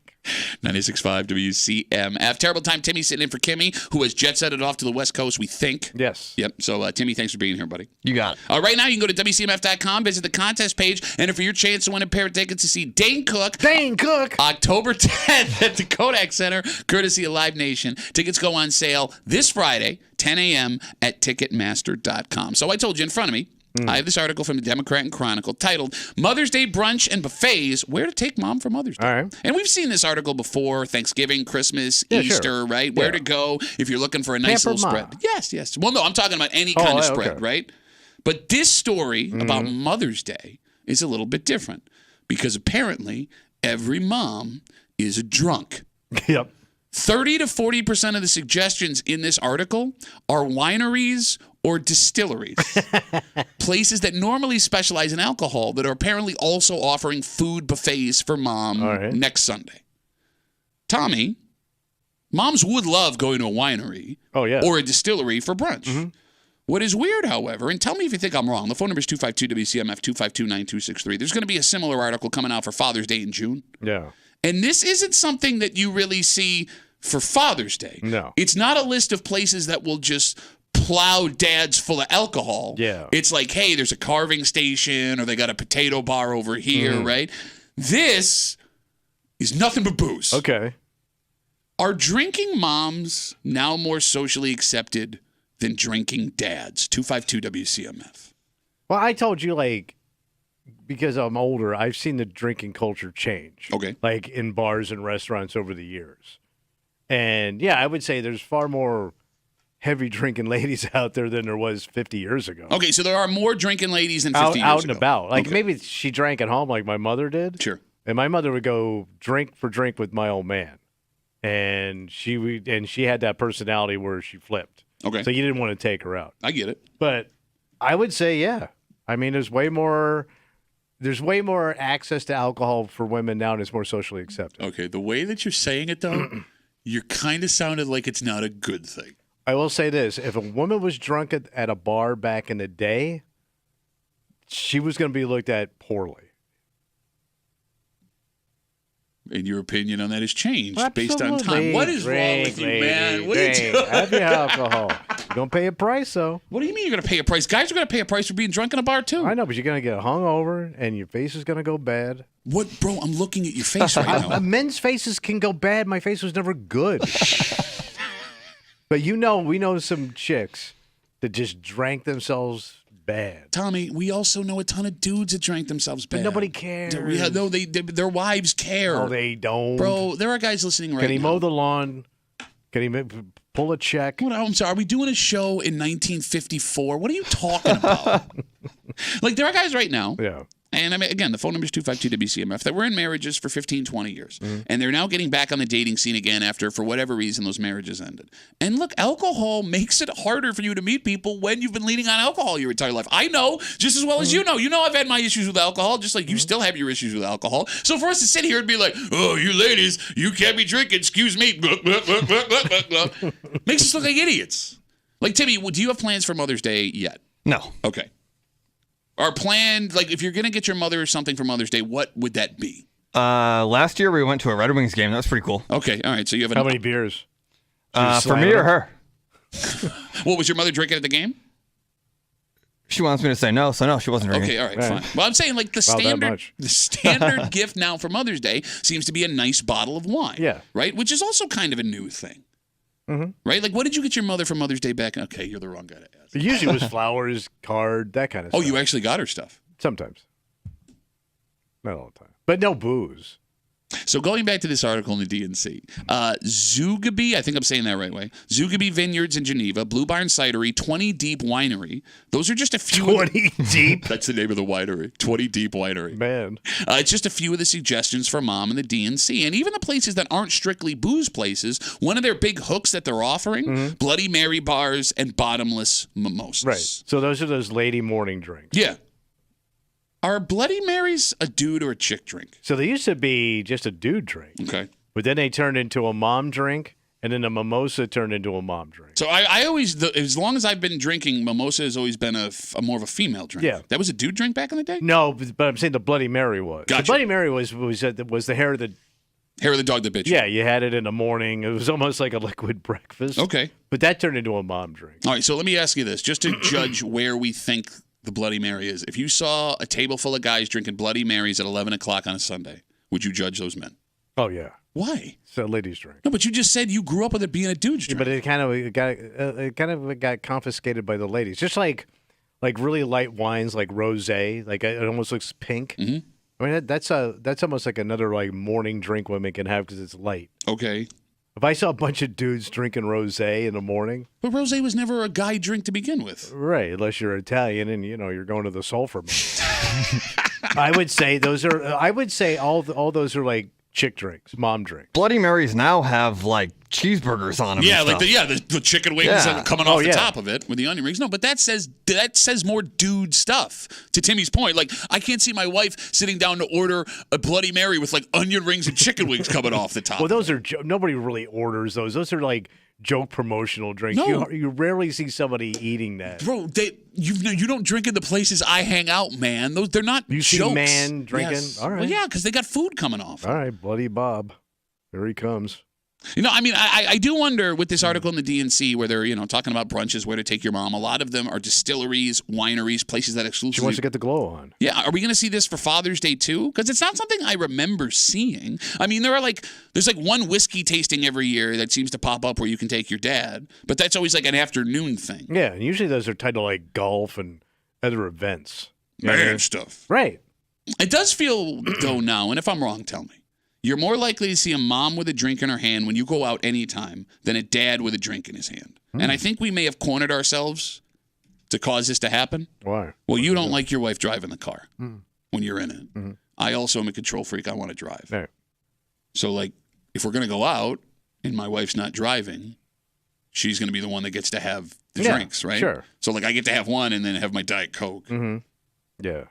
So, like, we sit here, ladies be drinking, but it's because we don't want to let them drive home. Because if I was like, hey, would you drive? My wife would happily be like, yeah, go have fun, and we could have fun, but you won't let that happen. No. Okay, so whose fault is it? It's not all our fault. What else is it? What's the difference? Well, what she changed? can take a little of the blame, too, can't she? I'm saying societally, Your Majesty, what changed? We're now seeing women in a bar with drinks in their hand, which again is so funny to say, like that was a thing that didn't happen. That's insane. That was a thing that didn't happen when you were younger. But women don't need our permission to drink. My mother did.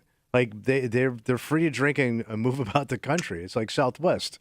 You know what I mean? You can unbuckle and move around. Like, and women have jobs and incomes and their own credit where my mother didn't have any of that. My mother was completely at the will of my father. Okay. And that changed. Women don't need us, and they don't need our permission to go out and do whatever the hell they want to do. Which is the way it should be. But again, it is weird how you say these progressive things and you're right? Like, good for them. And then you turn around and go, yeah, but you ladies, your face is going to pay for it. And you also metabolize alcohol different than men, so you can't go drink to drink with daddy and think you're going to feel the same. You're 5'3". You're going to talk about metabolizing alcohol. You know I can do my alcohol. You out there doing the alcohol? Oh, I'm out there doing alcohol.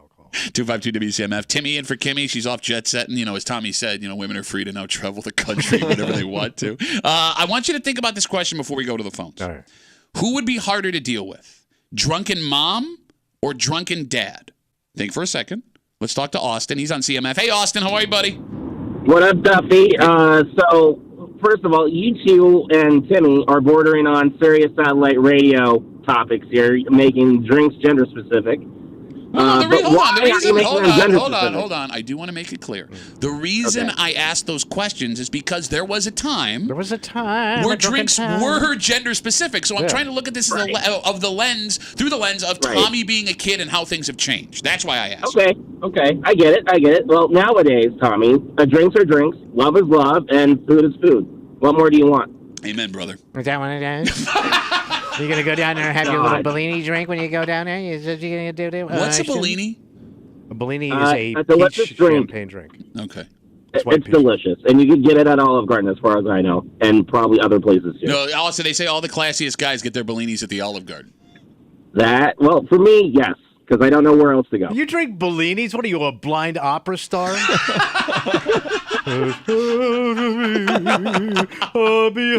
the Olive Garden, I drink by the dumpster. My name is Austin. Austin, great to talk to you. Hey, what are you doing for your mother for Mother's Day, Austin?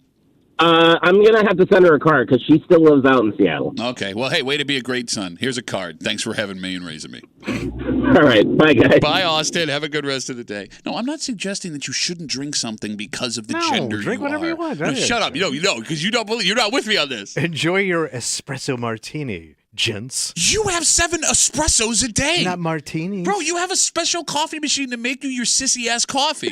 It's called a sissy-ass coffee-o-matic. It's amazing they sell any with that name. So I'd asked you, who's harder to deal with, drunken mom or drunken dad?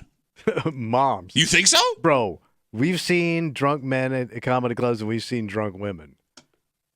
Drunk gals go on for hours. You are using selective memory here because drunken dad is going to run his mouth. And this is every drunken dad. Drunken dad runs his mouth. He gets competitive. He's going to give you all of his most awful takes, and he's going to tell you the same story in an hour 3 different ways.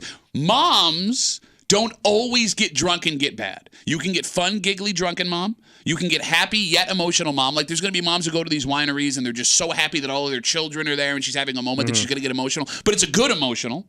You're right. You could also get upset emotional mom. But I think on the whole, the odds that you get bad drunk mom is lower than you get bad drunk dad. No, you're so wrong. Timmy, thoughts? I didn't hear what you were asking because I was on the phone. What's worse, drunken mom or drunken dad? Drunken dad. Thank you. Okay, let me make a statement. All drunk moms can start out all happy and lovey. They all go bad. All drunk Every moms drunk go bad. mom, Shut up. a drunk mom will turn bad. No. There is a switch in chicks. It's got to be separate, though. If they're both drunk, forget about it. No, I'm with you on that, man. That's a disaster. Mom and dad drunk at the same time. A drunk couple, they're usually sitting at the bar and they have their names on the bar stool. We all know those couples. No, I think you're wrong that all drunk moms will eventually go bad. They all go bad, No, they bro. don't, man. When's the last time you saw a drunk mom? Bro, I dated some drunk moms. Well, yeah, but bro, and they were nasty. They started out fun, and then they tanked. Okay, but you're also, this is a bad experiment because they were open to dating you. So well, they were I can't help it. They make another bad decision. No, but that's my point. Like, if they already have a track record of making bad decisions, yes, when they get drunk, they're going to make bad decisions. Here's the difference. Is that I think they start out the same. I think you're right. I just think women go darker faster with alcohol.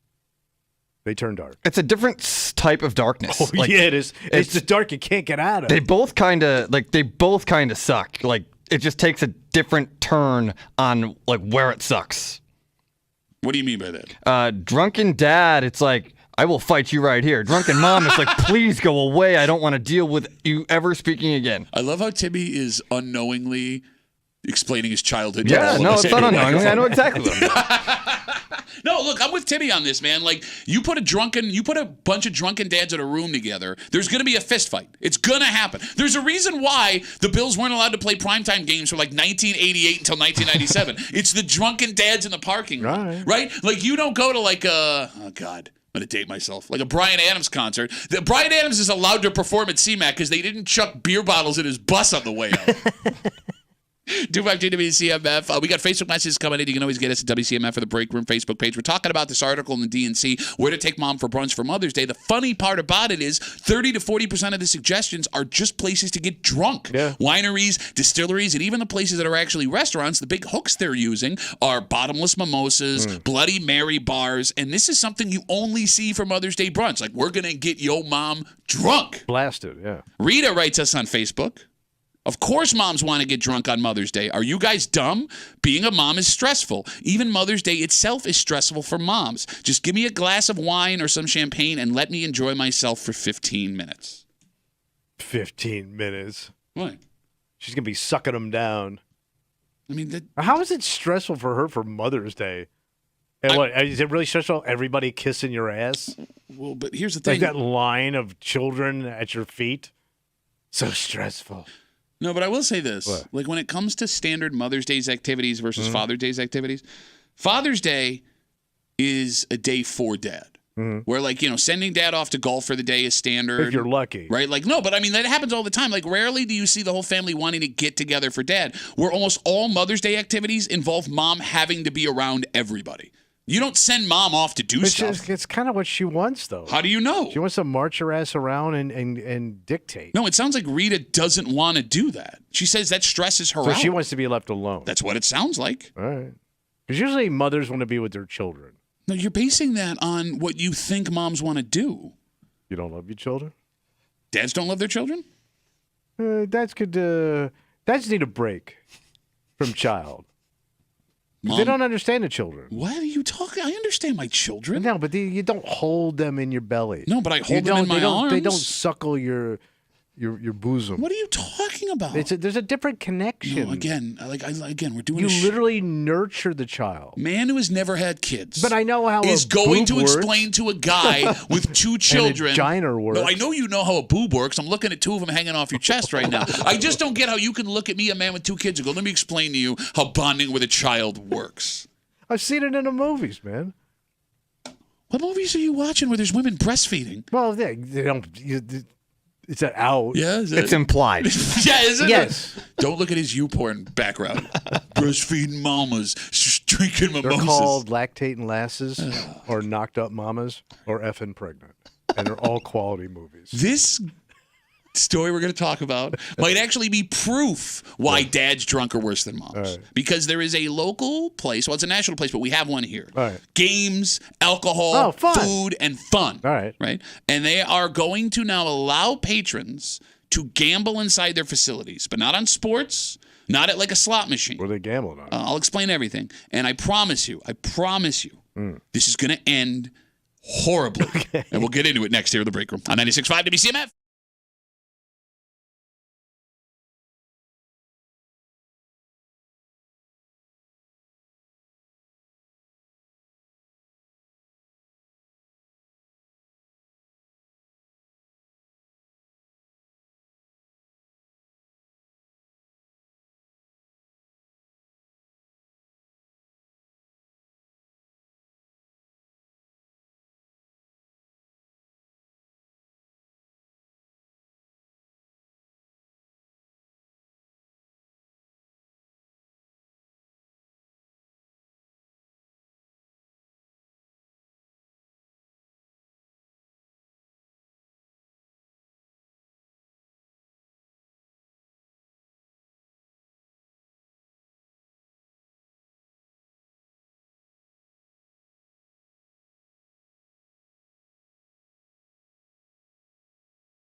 This is such a bad idea. Really? Well, look, when you take a bunch of people, fill them with alcohol, and then give them the ability to gamble against each other.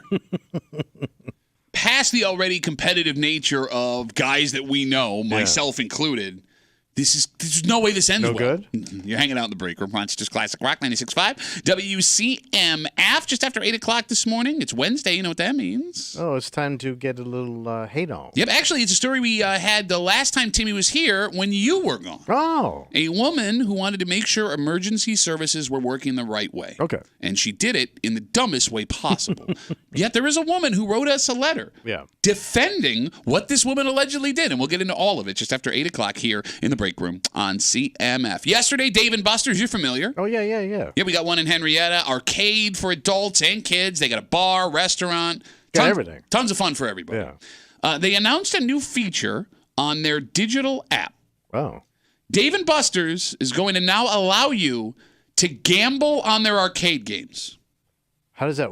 So the game I'm actually playing? You got it. Now, it's not going to be gamble against like the machine, like a slot machine, because that would be illegal, at least in most states. So how does it work? By the way, they're also not calling it gambling. They're very careful not to say gambling. The way this works is a real money contest between two friends or people in the Dave & Buster's when you are going up against them in skill-based games. Think like skee ball, pop-a-shot. So we're betting against a person next to me. You got it. So like I could play, let's say Timmy and I go to Dave & Buster's and we want to put $10 down on this game. The app, it sounds like, will register with the game. We will put our money in advance, and whoever wins the game will get that money dropped in their account. Fun. Real money. Did you what? Yeah, it makes it a little more exciting. What's wrong? You don't see what the problem is in a bar with video games. What's $10? With you, somebody's gonna take a skee ball to the face, bro. I see the problem. I'm ignoring the problem. I am all in. Is that a prop bet? What's that? Is that a prop bet? Timmy, you're excited about this? Yeah, it's going to be so cool to go in. And actually, the chaos is going to be my favorite part. It's because somebody's going to say their machine is rigged or broken compared to the opponent's machine. It's not fair because they had to be on the left side instead of the right side. And they are going to brawl over the cost of half of a beer. Bro, no, he's right. I mean, this is going to end in fights. Like So you think it's really going to be bad? I mean, Tommy, think about... I can't wait. But I never think of like a Dave & Buster's like a rough bar. Well, no, I know it's not rough, but why would you add the element of competitive dudes that have been drinking? A bunch of soft boys in there betting $10 on skee ball. You think a bare knuckle biker bar is going to break out? First of all, we know it's not a bunch of soft boys because you've never been to a Dave & Buster's. Right? That's not for me. Okay, but that's what I mean. No, if you go to a Dave & Buster's at like 9, 10 o'clock at night, it's rough not crowd in there. It's not rough, but it's just the standard guy who might drink too much and cause a problem. It's a sports bar. Oh, yeah, I always figure it's like doughy people in there. Okay. Jacked up on your onion rings and your craft beer. Part of betting with your friends is not paying half of the bets you make. Am I wrong? No, 100% correct. Oh, yeah, you can't welch. Yeah. Right? Like, if this goes to the app, it's going to take money out of my account. And there's no way I'm letting my buddy walk out of a Dave & Buster's with any of my money. So I'm going to keep chasing. I'm not going to know when's enough's enough, which is going to cost me more money, which is going to make me more frustrated. This is a disaster. And have we not considered cheating here, by the way? How could you cheat? What are you talking about? I could climb up the skee ball and just start dropping balls in. The app doesn't know that I'm cheating. I could climb into the Pop-A-Shot machine and just slam dunk all the balls. Well, I technically won. What are you going to do? You're going to file a grievance with the digital app through Dave & Buster's? Shut up, nerd. I got you $10. What up, baby? And now I'm punching the face. Well, I guess to that point, it's like they're just promoting it, so now there's a funnel to it. If we do it just amongst men and I like walk away from you, you chase me down or you let me walk. If it's through the app, like now we're held accountable. I don't want that though. But here's the thing: if I bet $5 on how to beat you in Pop-A-Shot and you walk away, I'm not going to run you down and punch you in the face. But if now the money is real and there's nothing I can do about it, that will cause tension. But they must have they experimented this other places? That I don't know. So Dave & Buster's says this will be rolled out over the next few months at every single location, meaning we will get it at the one in Henrietta. Fantastic. And will they do it like other places, not like the gambling apps or the online betting apps or whatever, but like through like online contests and stuff? Take a like Daily Fantasy Sports takes a percentage of it. So if you put $5 in, do you get like 4 back? I don't know. It's a good question. Like why would they do it if they weren't making money off of it? They'd probably take a little fee, but who cares? And everybody's having fun. Everybody's getting punched. You're also on their digital app, which I'm sure makes them money through advertising. They're going to push you deals and things, which makes you more likely to buy things at Dave & Buster's. Are there other friends you'd like to punch in the face? 252 WCMF 252-9263. Terrible time, Timmy, in for Kimmy. She's off jet setting today. Dave and Buster's announced yesterday they are going to allow people to essentially gamble against each other in skill-based games. They're not calling it gambling, though. They're calling them real money challenges. Real money challenge, All Tommy. right. The most important question here, I think, What's that? past how this could end terribly, is this more likely to make you go to a Dave and Buster's? Well, if I'm already in, I mean, it's just like added value. It's a little bit more fun. Keep you around a little bit longer. Something else to do. Okay, but that's kind of my point. Maybe keep you around longer, I guess. But Because you go to that bar for a distraction. Because it's got all the bells and whistles. Sure, yeah. More than just a regular bar. Yeah. I think you're underestimating how many people go just to watch sports. But they got all that other crap in it. Well, no, I know. You get distracted by that. You're right. Right. It's fun. But, I mean, so does everything's in there, man. All right. Right? Like, I mean, I'm sorry. Every bar has, like, buck hunter, big buck hunter. Yeah, but they don't have, like, pretend motorcycle that I'm actually riding. You know Bro, what I mean? you don't even know how cool. Do you know they have full-size Rock'em I know. Sock'em robots? Those have been around for a while now. And you look ridiculous. Okay, as a grown-ass man. I love full-size Rock'em Sock'em robots. I smoke my daughters in full-size Rock'em Sock'em robots. It's so much fun. Bro, they're like your height. Yeah. Don't sit here and say like it's not cool. You loved Rock'em Sock'em robots back in the day. I loved them as a kid. You don't want to play Rock'em Sock'em robots full-size. Quite possibly. Okay, so shut up, bitch. No, but like, I mean, if you are a gambler, right? Like, there's so many easily accessible gambling things Well, I don't now. want to bet on Rock'em Sock'em robots because boxing's very corrupt. Yeah, you got Don King standing Yeah. back in the corner. Only in America with the robots. He took a fall. The point I'm making is, if I got a gambling Jones, there's online sports books, slot race tracks, Everything. right? Table games are like 45 Yeah. minutes away, online poker. Like, I don't know if this is going to get me to be like, you know where I want to go tonight? Dave and Buster's to gamble with my friends on skee ball. But I guess it's. I mean, I can't imagine people doing it any more than just for craps and giggles. Okay. Yeah, because if there's one thing men don't do, it's take things far too seriously that are meant for fun. I've had a loaded card for Dave and Buster's for probably 6 years. I used to go there with my girlfriend when we did stuff together. And Can I just time out real quick? Sounds romantic. Man. Yeah, it was great. Hey, honey, listen, you've been working real hard. Why don't I take you out to Dave and Buster's? We can relax a little bit tonight. Yep, that's exactly how it went. So Play that Ghostbusters shooting in my game. wallet, it's been in my wallet for like 6 or 7 years untouched. Now I have reason to go again. You're going to go because of this? Why not? Okay. Like, it gives me it's in my wallet. My reason to go is because I have a crap ton of money in there and I haven't used it. Okay. But now I have a reason to go. All right. 252 WCMF. Hang out with people like Timmy at the Dave and Buster's gambling on skee ball. Let's talk to Phil. Hey, Phil, how are you, buddy? Good, man. This is going to be really, really bad. Like, really bad. Why? Why do you think, man? These people are going to be batting little kids, gambling. All right, hold on. Hold on. It does say you have to be 18 and over. They have to do it, so you can't gamble with the little kids. Although that's an easy way to make some money. Okay, well, an 18-year-old is still a little kid, technically. Phil brings up a good point. What's that? So I'm not going to toot my own horn here. I am the greatest Pop-A-Shot player of all time. Okay. The basketball game? Yeah. Like, I own the record on every pop. Exactly. You're going to be batting little-ass 19-year-old, 18-year-old taking mommy's money, and it's not going to be good. Like, I could cool hand Luke this thing where, I boink it up front to make him, like, false sense of security. Okay. And then I just smoke him and start taking cash All right. off of people. Phil, if you were in a Dave & Buster's, would you gamble against a stranger who is standing next to you playing one of these games? No, because I don't know if they're going to give me my money or not. No, it goes through the app. It's going to happen. It's put Well, you up. think it's a major hustler for your $10? Bro, I could hustle. Then, yeah, but then I'm going to be looking over my shoulder the rest of the night. Phil, thanks for the call, buddy. I It's like appreciate a it. 60s pool hall. No, bro, I could hustle people on Pop-A-Shot straight up. Okay. Bubble hockey for me. That's a good one. Right. Do they have bubble? They don't have bubble. I don't know hockey. if they do, but they don't. should get it so They I should. can win money against unsuspecting high school kids. No, look, I'm not here to brag, but there are 5 different places in Rochester that I currently own the top score on Pop-A-Shot. Really? Yeah, like if I see a Pop-A-Shot machine when I walk in somewhere, I will go and play till I have the high score. Because I'm trying to think of anything equivalent that I remember back in the day, like where you would gamble on like games of chance at a bar against each other. And the only one I remember was in South Florida. There was a place that had shuffleboard. Okay. And that's like the old person's game. Yeah. But my buddy and I used to go down and play shuffleboard on our day off, get drunk, and bet against these Canadians that were always down there. And for some reason, Canadians, with all their skill with like hockey and curling, Yeah. they suck at shuffleboard. And we would clean up. So you were hustling tourists with shuffleboard? Yes. So why is what I'm But saying there was out of no the question? fights. It was all good-natured stuff. That's because they were Canadian. Yeah. And they were rich because they were on vacation. He's right. All right. No, I mean, I would see this when I was a kid. Do you also call it shuffleboard, the long one? What's the slide puck game that you used to see in bars all the time? It's inside. Yeah. I know what you're talking What the about. hell's that It's on a called? flat board. Yeah. Yeah. Something pool, I thought, but it's like bowling. Yeah, but it's not. You got to stop the thing. It has to land on a mark. Yeah, I used to watch guys in Which gates. is similar to shuffleboard. Yeah, but I used to watch guys in gates gamble on stuff all the time. They would hang like $10 bills over the side Did of they the. get in no fights? I don't remember. I was in there early. Yeah, nobody. My dad would only let me hang out in bars till like 7 or 8. All right, everybody, I hope we got to move on. I appreciate the calls.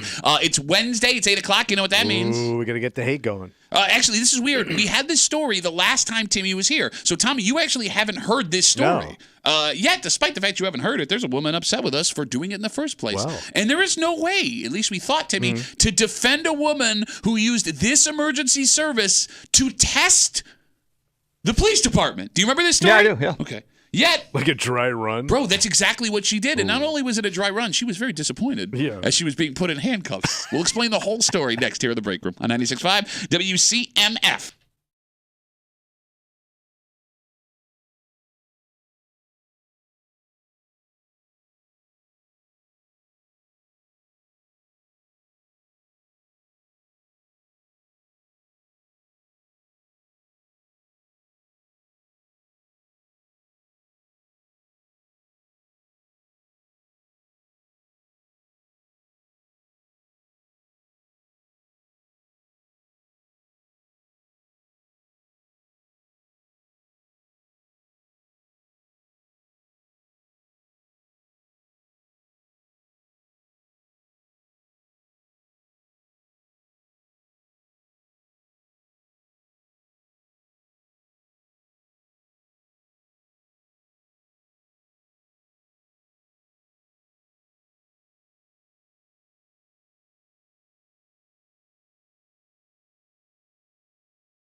There's one thing we'll be able to agree on in this discussion. What's that? We all want our emergency services like police, fire department to work when we call them. Hell yeah. Okay.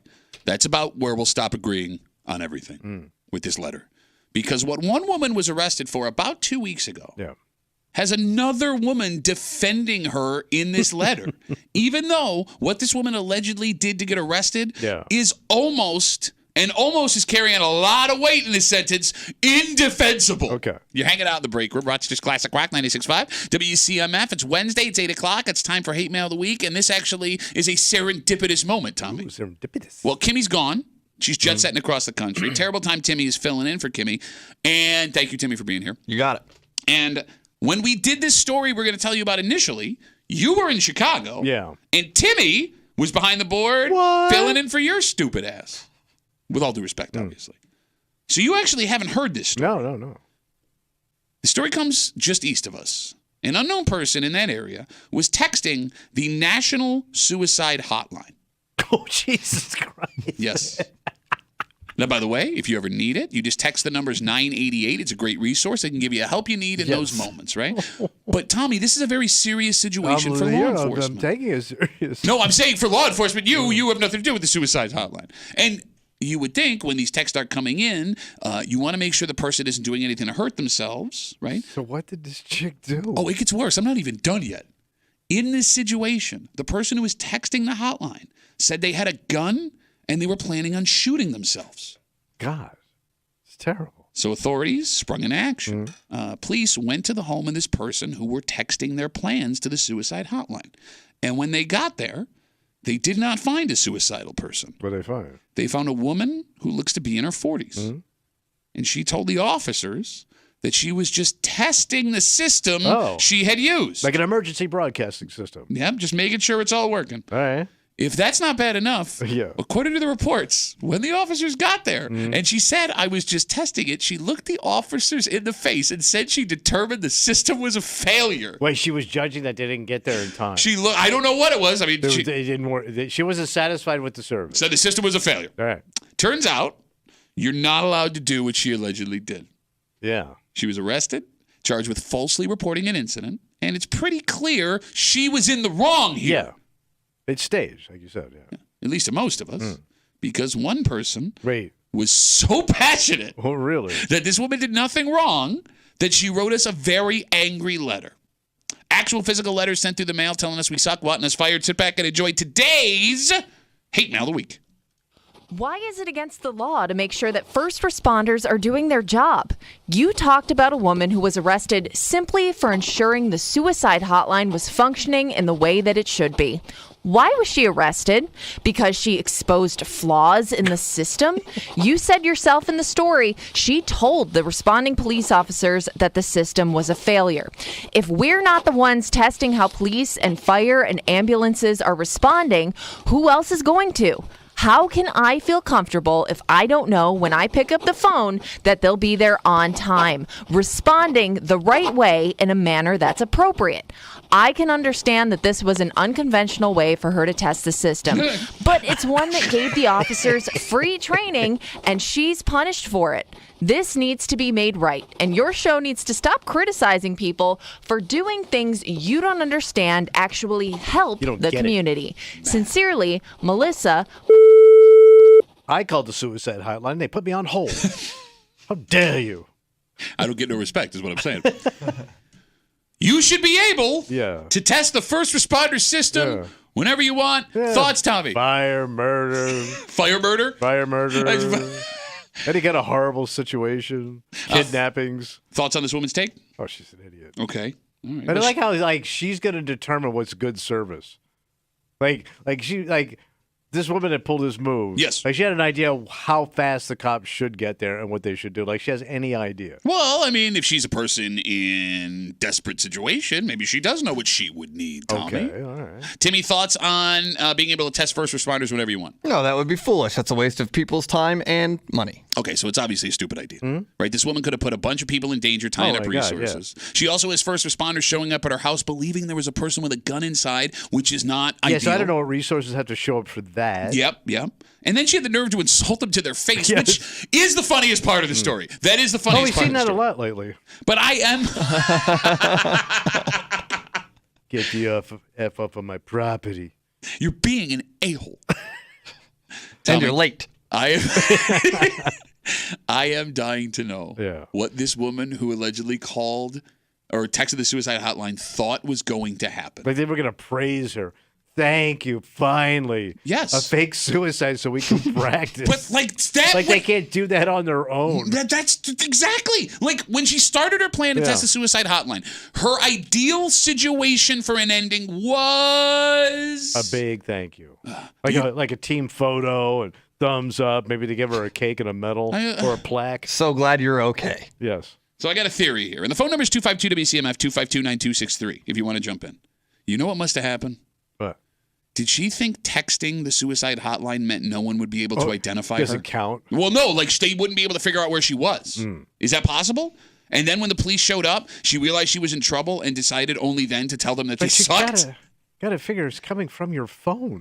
Like it's gonna tell you what the number is. Now here's the thing. I know that your landline police can identify right away. Yeah. I don't know on a text? On a cell phone, if they can ping where you are, your exact place. I thought as soon as you use your phone, you're screwed. Like they can trace it back to your phone. No, I thought they could trace it to the cell phone tower you are using on your phone. Oh. I don't know. I thought they could show you like where you're standing in a moment. I don't know what the answer to that question is because I do remember hearing stories, but this was a couple years ago, so maybe it's changed, where people dialed 911, left the cell phone there, and they could only get as close as the tower that was operating with the phone. Timmy, could you Google that for me when you get a chance? Sure. Can 911 ping you directly on your cell phone?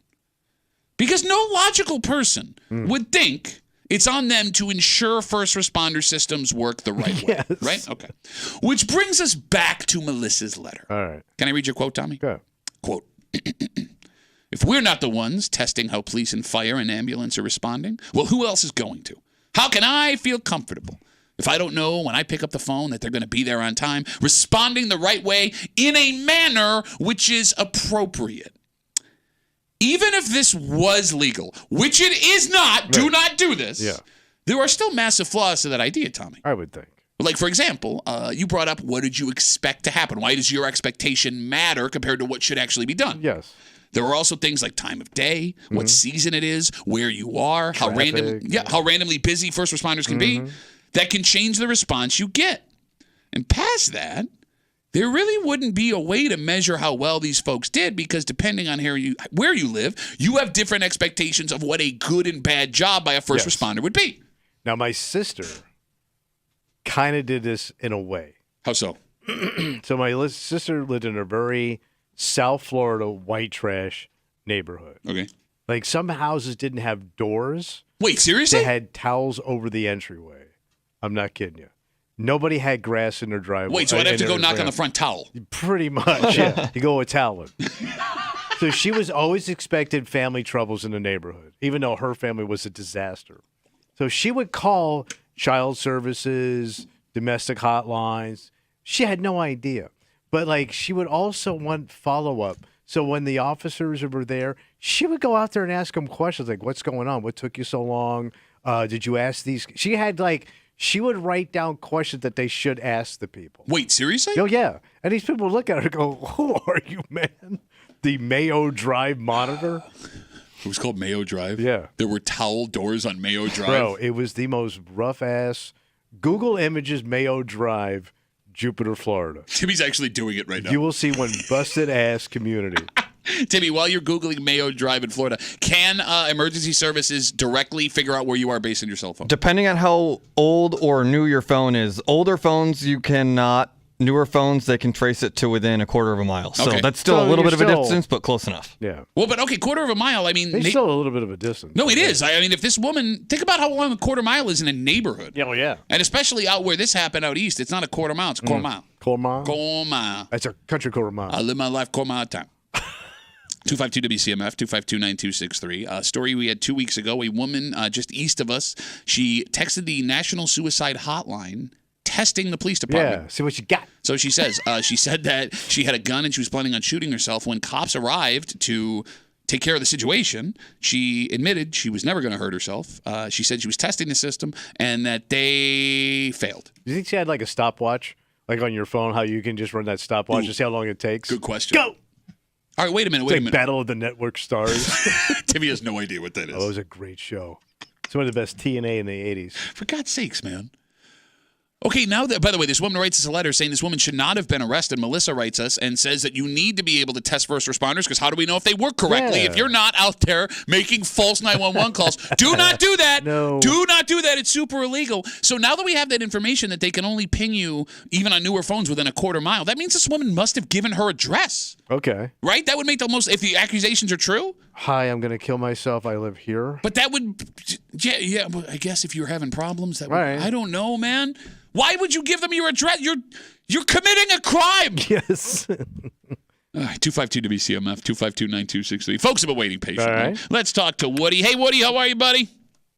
I'm doing just fine. What do you got?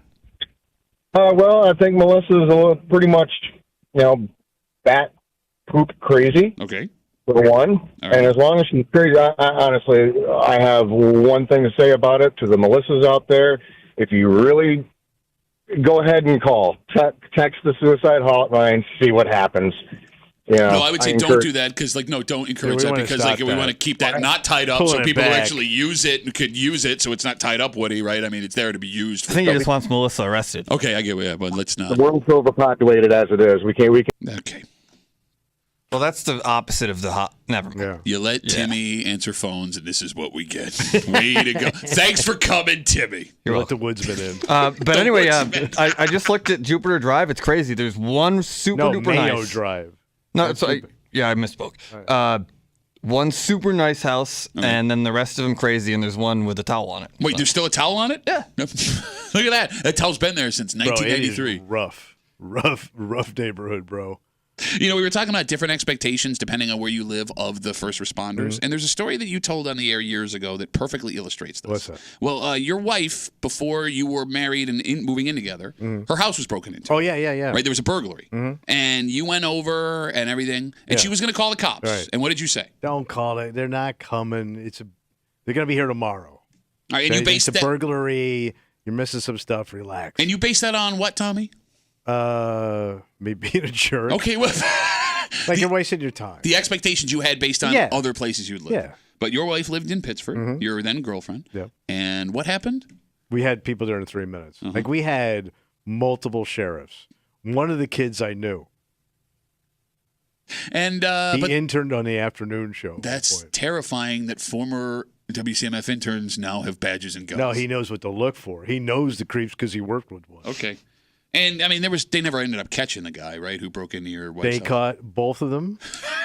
They also got all this stuff recovered. No kidding. They dusted for prints. They went through the house. And I've been just sitting there watching this going, you got to be kidding me, man. They brought out it was pretty interesting to watch. I've never seen it actually happen. Sure, yeah. Them dusting for prints and stuff. No, I get it. But it's just funny. That expectation was based on your wife having lived in Pittsburgh. I was a person of interest. Right? It's the only time anyone's ever been interested in you. But look, I would have had the same take you did, They're right? Not coming for your tchotchkes. And even if they come, they're going to tell you, look, there's probably nothing we can do about it. We're sorry. If you hear anything else, let us know. And they not They're only looking for your iPod. Go on. And it's all based on expectation. So I guess the big moral of the story here is, one, don't call 911 to test the system. Yes, don't false report. Exactly. And two, your expectation isn't necessarily what happens when you call first responding. Yeah, thanks. Okay, great. Let's take a break. For all the food that we have in the greater Rochester area, there is one weird thing about downtown Rochester. Oh, like downtown chow.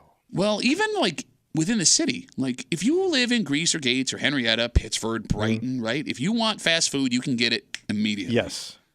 It's not as easy in the city. No. Until now. Oh, nice. Well, because an announcement of another place that's opening up on this road all of a sudden has this being Fast Food Alley, baby. Wow. And we'll get into it next here in the break room on 96.5 WCMF.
You know, for all of the food that we're known for, Yeah. it is weird that this specific area of our region is short of this. Oh.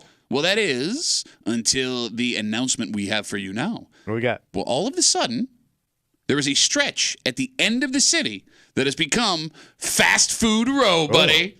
You're hanging out in the break room, Rochester's Classic Rock, 96.5. WCMF. We'll jump right into it. Yeah. Yesterday, Chipotle announced they are opening a new location within the city of Rochester. Okay. Is this the first ever in city of Rochester Chipotle location? Can you think of one, Timmy, that's in the city of Rochester? Not directly in like the downtown area. There's some on the outskirts, like Rochester zip codes, but no. You get what I'm saying? Like, Yeah. Okay, gotcha. All right, so where's that's it going? it will be right off East Ave in front of LA Fitness near the 490 ramp there. You get what I'm talking about? Yeah. I think over near like the Record Archive area Yeah. too, I think. So it's also going to have a pickup lane, or as the restaurant likes to call it, a Chipotle lane. Get it, Tommy? Gotcha, buddy. Okay, so the plan is to open up the Chipotle next year. And we're not here to update you on old Chipotle openings. There's another reason we bring this up. What's that? When you think of the city of Rochester, fast food is not something that hits your mind. No. I mean, there are places here or there, Monroe Avenue, down on Lake, but those fast food restaurants are few and far between. For the city, yeah. Yeah, but not where Chipotle's going, buddy. Because all of a sudden, that's Rochester's fast food alley. Who else is out there? So you got the Chipotle opening up. If we take a ride down East Ave, right, going towards the city, you'll have Chipotle, then DeBella's, then Wendy's. Oh, I forgot about Wendy. Yep, then Wegmans, then McDonald's across the street, then Dunkin' right next to McDonald's. All of a sudden, within 200 yards of each other, you got 6 fast food restaurants, which has to be the most concentrated area of fast food restaurants, most concentration of fast food restaurants in one area in the city of Rochester. Because once you get in deep into the city, I can't think of many fast food joints. We've got a ton of spots right out here, but only one of, like, there's a Dunkin' Donuts on the corner here, and that's it. Like, everything else is, like, There's regular nothing around restaurants. Yeah, like, if you live in the city, you're right. Like, if Kimmy and I get stuck here late, because you're gone at 9:58, but, like, if we get stuck here, like, at lunchtime and we want to order something, we can get pizza or we can get Chinese delivered. There's nowhere to drive quick. The closest McDonald's to where we are now is all the way down Lake near the Rose Gardens there, right? Or going the opposite way, College Town. Yeah, then you're almost home. That's what I'm saying. Yeah. We're in a McDonald's desert, bruh. You're in a food desert, really. Kind of, other than that Dunkin' Donuts, right? Like, even in the mornings when you forget your coffee and you get all cranky, we have to wait like 30 minutes for the coffee to show up because we're in the middle of nowhere here. Why is it there aren't more fast food restaurants in the city of Rochester? It's a great question. No, I'm asking you sincerely. Like, it was only a year ago that downtown or the city of Rochester got their first Taco Bell in its history. And now there are 2 open, one down on Lake, like we just talked about, and the one that's on Mount Hope, and that one's just barely on the edge of Brighton. I mean, nobody goes to them? Okay, look, who doesn't? What do you mean? I know. Nobody goes to fast food restaurants? I know, it's cheap. That's what I'm saying. It's And it's easy. Fast food. You ain't got no time. Like, you look at places that, like, every town has multiple of every fast food restaurant, right? Like, Henrietta has 2 McDonald's that are within a quarter mile of each other. Doesn't make any sense to me. What's the idea behind it? 252-WCMF, 252-9263. It's too expensive to go into the city? Is that what it is? Well, it doesn't look like rent's that expensive in the city of Rochester. No, but if there's higher crime rates in the city, they don't want to go in? All right. That's possible. I mean, there might be something like that. But then you have, like, restaurants like that McDonald's on Monroe Ave that's been open for, 40 Since years? I lived here. Yeah, So when I first moved here, there was a McDonald's downtown on Main, but it was closed on Sunday. And then they had Mama-san had an express over here where the Dunkin' Donut is now. Okay, yeah. And then there was another Chinese joint right downtown, like not that far from here. Okay. And they're all gone. Yeah. Like, Timmy, you lived in the city for a little while. Yeah, back well, in look the how day. thin he is. Like, that was the one thing that was super frustrating when I lived in the city is if I wanted a Big Mac, You got to drive. I had to go search for an effing Big Mac, man. Is it Yeah, like I lived that? off Monroe Ave, so I would frequent that McDonald's and then the Chinese and the 7-Eleven. Like, that little corner there was my haven. Yeah, but you go up Lake Avenue. I can't think of anything. Okay, so Lake is actually the one you meet Pat. There's We go state to Lake. Yeah. We're going up towards the lake. I can't think of anything around there. just a McDonald's on the way there. Yeah, the corner has Taco the Bell. McDonald's, the Dunkin' Donuts, and a Wendy's. But after, like, once you cross that intersection, you're done. Yeah. It's so strange. Until it's you get to gotta suck. Abbott's and Bill Gray's way at the water. Yeah, now you're all the way at the water. 252-WCMF, 252-9263. And like, what's weird about the downtown area where we are, again, we're talking about how there's a Chipotle opening just off East Avenue, which making that the city's fast food alley. All of a sudden, you'll have Chipotle, DeBella's, Wendy's, Wegmans, McDonald's, then Dunkin', all within like 200 yards of each other. It'll be the highest concentration of fast food restaurants in the city of Rochester, where we are. Yeah. So there's a lot of people that work in the buildings around us. They would clean up. That's what I'm. And then if you go slightly down the street, you have the federal building, you have the courthouse there. Yeah. Right?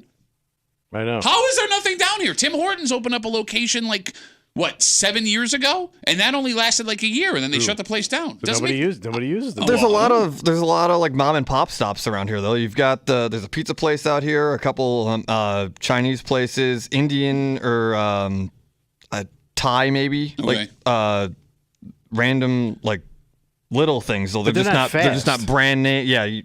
Yeah, that too. And that's what sucks. Like, okay, the pizza place down the way. And again, if you live or work in the city, you know there's frustration, right? If you're downtown doing work and you want to jump into a pizza place around lunchtime, it takes like 30, 40 minutes to get a piece of pizza. Like, that line goes out the effing door. I mean, the pizza's good, don't get me wrong. But still. It's the only thing that's there. So I don't want to stand 40 minutes, get a piece of pizza. I'm not Manhattan, for God's sakes. So that Jamaican joint you go to, Yeah, what's around that? that's in Gates. No, you said you used to go It to was one in the downtown. 19th Ward, and that they moved out to Gates. So they left? Well, they went from the 19th Ward to Gates. They moved to a bigger location. What is that? What are you, ashamed of them? They left the city. Well, why did they leave the city? They wanted a bigger joint. It was just down the street. They were just in the 19th Ward. Or So is there anything in the 19th Ward? I can't think of anything there either. There was. I don't think so, man. There's gotta be. There's gotta be. I can't think of anything. Fast food. Timmy, could you Google fast food in the 19th Ward? Zilcho. Hold on. They're going to show you like Goodman, like North or something. I can't think of anything there. I'm trying to. Yeah, now that I'm racking my brain here, I don't know if there is. But there is a McDonald's right over the line in Gates, and a Burger King, and a KFC, and all that stuff. But if you live deep downtown, that's miles away from you. Yeah, because they are building all of these high-end apartments, and maybe they don't think high-end people are going to stop at like a fast food restaurant. But like, think about like Dinosaur area, right? Yeah. Right? There's nothing. No. There's nothing. Zilch. The only there's a bunch of local spots, but the only fast food chain in the 19th Ward is a Taco Bell. There's Taco Bell in there? I didn't know where that would be. But it's got to be new because there wasn't any Taco Well, Bell. that's the new Taco Bell. 252-WCMF, 252-9263. We've got Facebook messages coming in. You can always get us at WCMF or the Break Room Facebook page. This comes in from Bill. Bill says there's no fast food downtown either because of crime or because, like you guys talk about, the food from the mom and pop places in the city of Rochester is so good. Why would I go to McDonald's when I can run down to Nick Tahoe's and get a garbage plate or get a pizza from Pizza Stop or places like that? Is that true? Yeah, I think so. Other than it's for me, it's a time inconvenience thing. Like, I will go to fast food because I can get it in 2 minutes. But if I want to actually enjoy what I'm eating and I have 10 or 15 minutes to spare, then yeah, I'll always go to somewhere local. I mean, to Bill's point, Tahoe's is also right around the corner from us, right? But I don't know, sometimes you just feel like... But also, I'm not going to eat a whopping-ass plate in the middle of my work day. You can just get a burger and fries. Yeah, but most people probably have similar plates. Well, yeah, no. I mean, if I'm going to walk into Tahoe's and I smell that plate. But no, it is weird. It's funny you bring that up. Like, when you walk into Tahoe's around the corner, because they're, a 2-minute drive from us, right? You'll see guys, like, eating just like a hot dog and fries. Right. It's like, why You're wasting your time. Unless they eat, they're like daily eaters there. You can't have a plate every day. And the other problem is if I'm working, I don't want to go back to the office smelling like a garbage plate, or if I got to go see clients. Why not? You don't want to smell like food. Well, you're going to smell like food no matter what you eat. No, if you eat out quick in the car, wrapped up. Wait, how do I eat it? Quick with the tokey toke. I don't want to be reeking of goddamn onions and hot sauce. You're good. There's onions and hot sauce on the fast food that you're getting. If you get a Big Mac, it's got onions on it. If you get Taco Bell, it's got hot sauce and onions on it. I don't want smelly ass food on me. Bro, if you... And local mom and pop food got to smell. Good smell, but it does... Smell don't sell, bro. Closers don't smell. No, you had it right the first time. You rhymed by accident, and I'm proud of you. Everybody's proud of you. No, man, I would argue that if you're eating fast food in your car, you're going to smell worse than you are slamming a plate real quick, getting the hell out of there. Well, but you're sitting in the element. No, but that smell of like Taco Bell or like the burger permeates your entire car. Like, you don't realize you smell like a 5-layer burrito. Or you drop it on yourself because you're in a rush, and then you're screwed. Well, you have to eat like a slob. You don't got time to eat like a fancy person. He's right, Fancy person. Terrible Time Timmy filling in for Kimmy. Who's In a jet chair set. like a human. Put that on a T-shirt. Bro, I mean, you know this. When we were on the road, there were like weeks we would go without sitting at a table and having a meal. Yeah. You'd just be choking it down in the car. Yeah. So you more than others. Got to work somehow. Just the food. I don't know, man. It seems like a missed opportunity, but then again, we're not business people. Yeah, because if there was money to be made, they'd be there. I don't know, though. There are They're some corporations, man. They just want money. corporations mad. Well, no, they're franchises. Somebody has to pay for the franchise fee to open up the place. It's not like McDonald's is like, we're gonna open here. Ray Kroc or whoever owns it now. Rochester, New York doesn't have a downtown. Oh, we got to get down there and do it. Come on, boys. We're going down. It's got Get to me be. out. Coming downtown. It's got to Here be. we go. You were saying, I'm sorry. I'm not gonna say. Screw you and your burrito. You city burrito. It is. Oh, there's your name, City Burrito. No, Who would that's- want to eat at City Burrito? That's not a fast food No, restaurant. but you can make it fast food. Okay. City Burrito would be a great name for a burrito. No, but here's the one. I'm sorry. Go ahead, Tim. You No, were saying? we're good. Go ahead. The thing that sucks about something like that is you're right. There are great places, but the trust you have in a fast food restaurant, when I say trust, I know exactly what I'm getting, right? Like if I start working in a neighborhood, there's going to be a time in the city of Rochester where I have to, for the first time, try stuff. Yeah. And if I only get half an hour, 40 minutes for lunch, Yeah. I'm not only risking my money, I'm risking my hard-earned time Yes, you are. to go try this new thing. So do I want to roll the dice on this mom and pop place? And if I find a place that I like, I'm going to keep going there over and over again. As good as it can be, you're going to get sick of it. Yeah. No, A right? little variety, sure. I'm not a big out lunch guy anymore. Out lunch guy. You would do nothing but eat lunch out back in the day. I did, but I haven't done that in years. I hear you. It's not like you're going to wipe And I every saw day. some monster eating back in my day. What are you talking about? Bro, some of those boys at lunch, like what they could cram in 30 minutes was amazing to me. You were one of them boys, bro. Hold up. You them boys. It's true. Bro, like you would tell me the stories of going out and getting Asian food for lunch with the old show. Oh, And yeah. like what you would describe as like what they would drop as care packages Yes. on countries that needed help, like pallets with I watched one kid who used to produce a show. They had at the Ground Round. Oh, I love the ground round. They had a 4 patty, 4 cheese, 4 strips of bacon burger. You talking about 4x4? Yeah. And he would have that for lunch, plus fries and a giant ass soda. I don't know how he did it. I love how you say plus fries. Like, why? Of course, I'm getting fries. I don't know I'm not- where you're putting your plus fries. I when don't- You already got plus burger and cheese and bacon. You can't eat a hamburger without fries. I don't care how big the burger is. Put that on a T-shirt. Yeah. 3 T-shirts we just made in this break. Let's take a break. The state of New York is looking out for you. What are they doing? And look, man, like when it rains, it pours because there have been several scams involving people that have been lucky enough to find homes. Oh, yeah. Right? So you found a place to live, everything's all set, you're good to go, and then, oops, you got ripped off making this move. And maybe, just maybe, it shows that it's better to have close friends than pay someone to do this. And we'll get into it next here in the break room on 96.5 WCMF.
You're not going to love this. Great. What's happening? No, here's the thing, man. This story in front of us is proof positive that it's better to use friends than hire somebody in this specific case. Oh. And now that you know how prominent scams are in this realm, you're a bad friend if you don't step up if they ask. Hey. Hey. This is going to suck. You're hanging out in the break room. Rochester's Classic Rock 96.5. WCMF. Terrible time. Timmy filling in for Kimmy behind the board this morning. Thanks for being here, buddy. You got it. All right. It's no secret that buying a house in the state of New York, especially greater Rochester area, very hard right now. Get in line. So you would think after you found a place to live, even an apartment with how high rent is, your troubles are over. But you're wrong. What happened? Well, the state of New York is warning they've seen a massive increase in moving scams. How's it work? Well, folks looking for movers and economy movers, the reason this is happening is folks are spending so much money on homes and apartments for rent that they are looking to shave on the cost of moving their stuff around. Right. And they have seen bait and switch practices where they'll quote you one price, and then all of a sudden at the end, it costs more, and there's no paperwork to prove. They've also seen some folks have people sign blank invoices.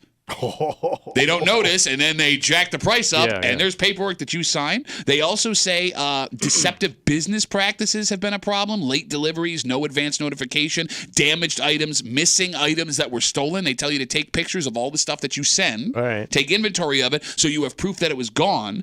They also say that there are like licensed companies that can move state to state. Those are the ones that you're supposed to use. Like a legitimate guy. You got it.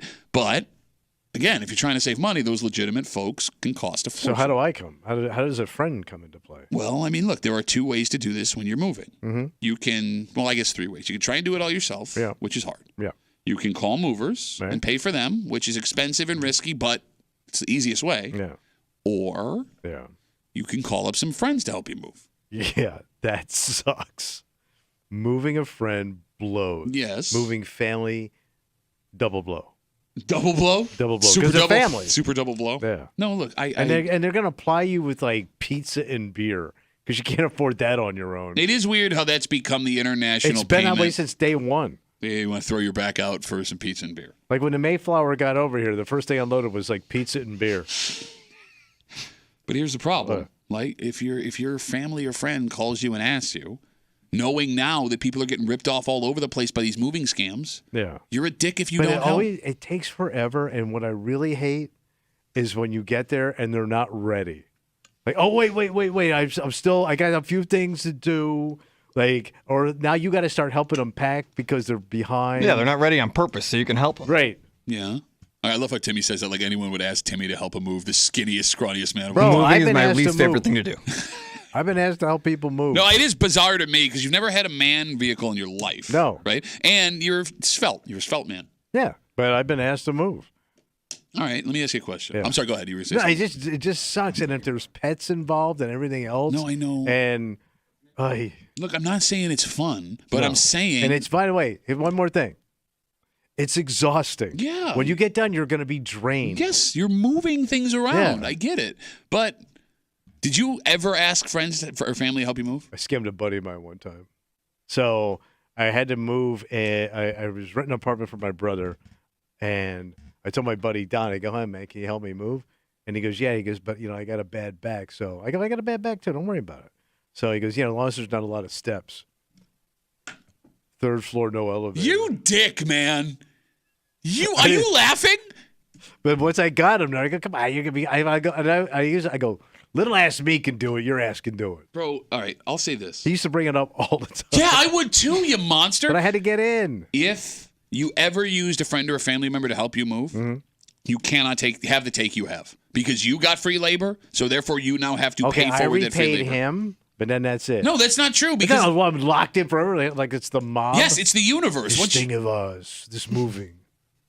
If you take movement help, you now owe the universe for everyone that asks you. Because I know your ass too. If you and your wife ever move, I'm getting an effing phone call. I got to help you move your ass. And you won't feel guilty about it. You'll forget we had this conversation. Or remember and act like you never had this conversation. Well, you got your fancy eyed car. We can load that thing up nice. I hear it's got a lot of space in the back. It's got a ton of space in the back. I'll drive by and let you look at the space. Hey, check out all the space. I'll roll the windows down. Check it out, buddy. 252 WCMF. The state of New York has seen a massive uptick in moving scams. Folks, jacking up the price after the movie's done, taking actual items from people, and they're telling folks either use reputable moving services or do it yourself. We got Jared on CMF. Hey, Jared, how are you, buddy? Good. How you guys doing? Good, Jared. What do you got? So I'll be honest. Most times I've ever moved, I've used friends and family. But there was one time. Yeah, well, one time we actually paid for it when we moved from our last apartment to the house we own now. And when you go to rent a U-Haul on their website, they also have movers that'll help you, and they're they're registered whatever people, like they're actual companies that U-Haul recommends. So we picked one out, and I didn't think nothing of it. It was called Silent Movers, and the guys were awesome. They moved stuff out of that apartment that me and a buddy destroyed walls trying to get in. Sure, yeah, but then what happened, Jared? The catch to it was Silent Movers are deaf people. Are what? Which they're deaf people. So the guy got to the door and didn't talk to me, and I was a little off put. They types on his phone. He's like, "Hi, we're deaf. Just kind of point at what you need," and they were awesome. Just wanted to. Is that a real thing? Wait. Silent Movers. No kidding. Wow. I thought you were Silent going somewhere Movers. else, Look Jared. 'em I'm up. sorry. I thought there was another bad joke coming. My apologies, Jared. No. That's it. Wait, really? Yeah, it was. They kind of just like to talk. They just texted, and they were just going to point what the big stuff first they wanted to know, and they were great. Is that an RIT thing? Because the NTID, National Technical Institute for the Deaf. Young college kids. How about this? Back. Closed April 2024. That was yesterday. Yesterday? Wait, They shut it went down? out of business? Jared, did you not tip them enough? Were they shut down? Apparently not. Way to go, Jared. Or does it get fired by text? Thanks for the call, buddy. Have a good rest of the day. Well, how else? Damn it. Unless you do sign language. Silent. Okay. Damn it. Well, we're getting a bunch of texts from people who say they use the same company that is no longer in business, according to Google. Wait, they just went out of business. Wow. Yeah, it says updated April 2024 closed. Oh, that sucks, man. Look, you finally got good. If we would have gotten this ad on the air just a second ago. See, remember I hired that intern kid to help me move? Yeah, that was. Joe, you've done this twice. Yes. But I paid that kid. You yelled at him the whole time. I remember this. He was an idiot. Yeah, don't hire idiots. I also didn't like him. So why'd you hire him? Because I thought he could use $50. Okay. No, you just wanted. What? Yeah, I needed cheap help. I didn't have no damn money. Timmy, when's the last time you helped somebody move? Well, it's been a while. I've used friends to help me move, and because of that will help somebody, but I think they know why bother. Okay. Are you at a point in your life where you could afford movers if you had to go somewhere else? What do you think? I mean, Absolutely not. Okay. Like everything he owns are in milk crates. I haven't unpacked from 5 moves ago. You know he's got multiple boxes, and all the boxes just say stuff. Actually true. All right, let's take a break. All right. It's official. What's that? Well, I got the email. An email? I got the email. Wow. Officially inviting me or giving me a heads up that this will be happening in September of 2024. And it's a weird feeling, Tommy. What's coming up? Well, it feels like just yesterday I was walking out of this place. The world is my oyster. Bright-eyed, bushy-tailed. The future's so bright I had to wear shades. What is this? Well, it's a look back. A way to get back together with all the people that you spent some of your most formidable years with. Oh. Something you've been to before. In fact, something a lot of people listening to they wouldn't miss for the world. Yeah. But the world's different now. Yeah. Times are changing. And I don't want to be a dick and not go, but I also kind of don't have any interest in going. And with Timmy being around my age and folks under 40 listening to this show, I think it's fair to wonder if our generation will be the generation that kills these once and for all. And we'll get into it next here in the break room on 96.5 WCMF.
There was a time. There was a time, Timmy.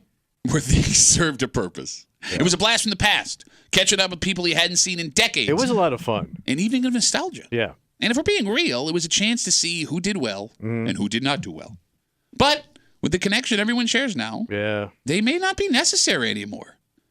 So now that we know pretty much everything there is to know about the folks we used to know, does anyone want to go to these things anymore? I think, for your generation, I can't see the motivation. You're hanging out in the break room, Rochester's Classic Rock 96.5, WCMF, just after 9:25, 9:30.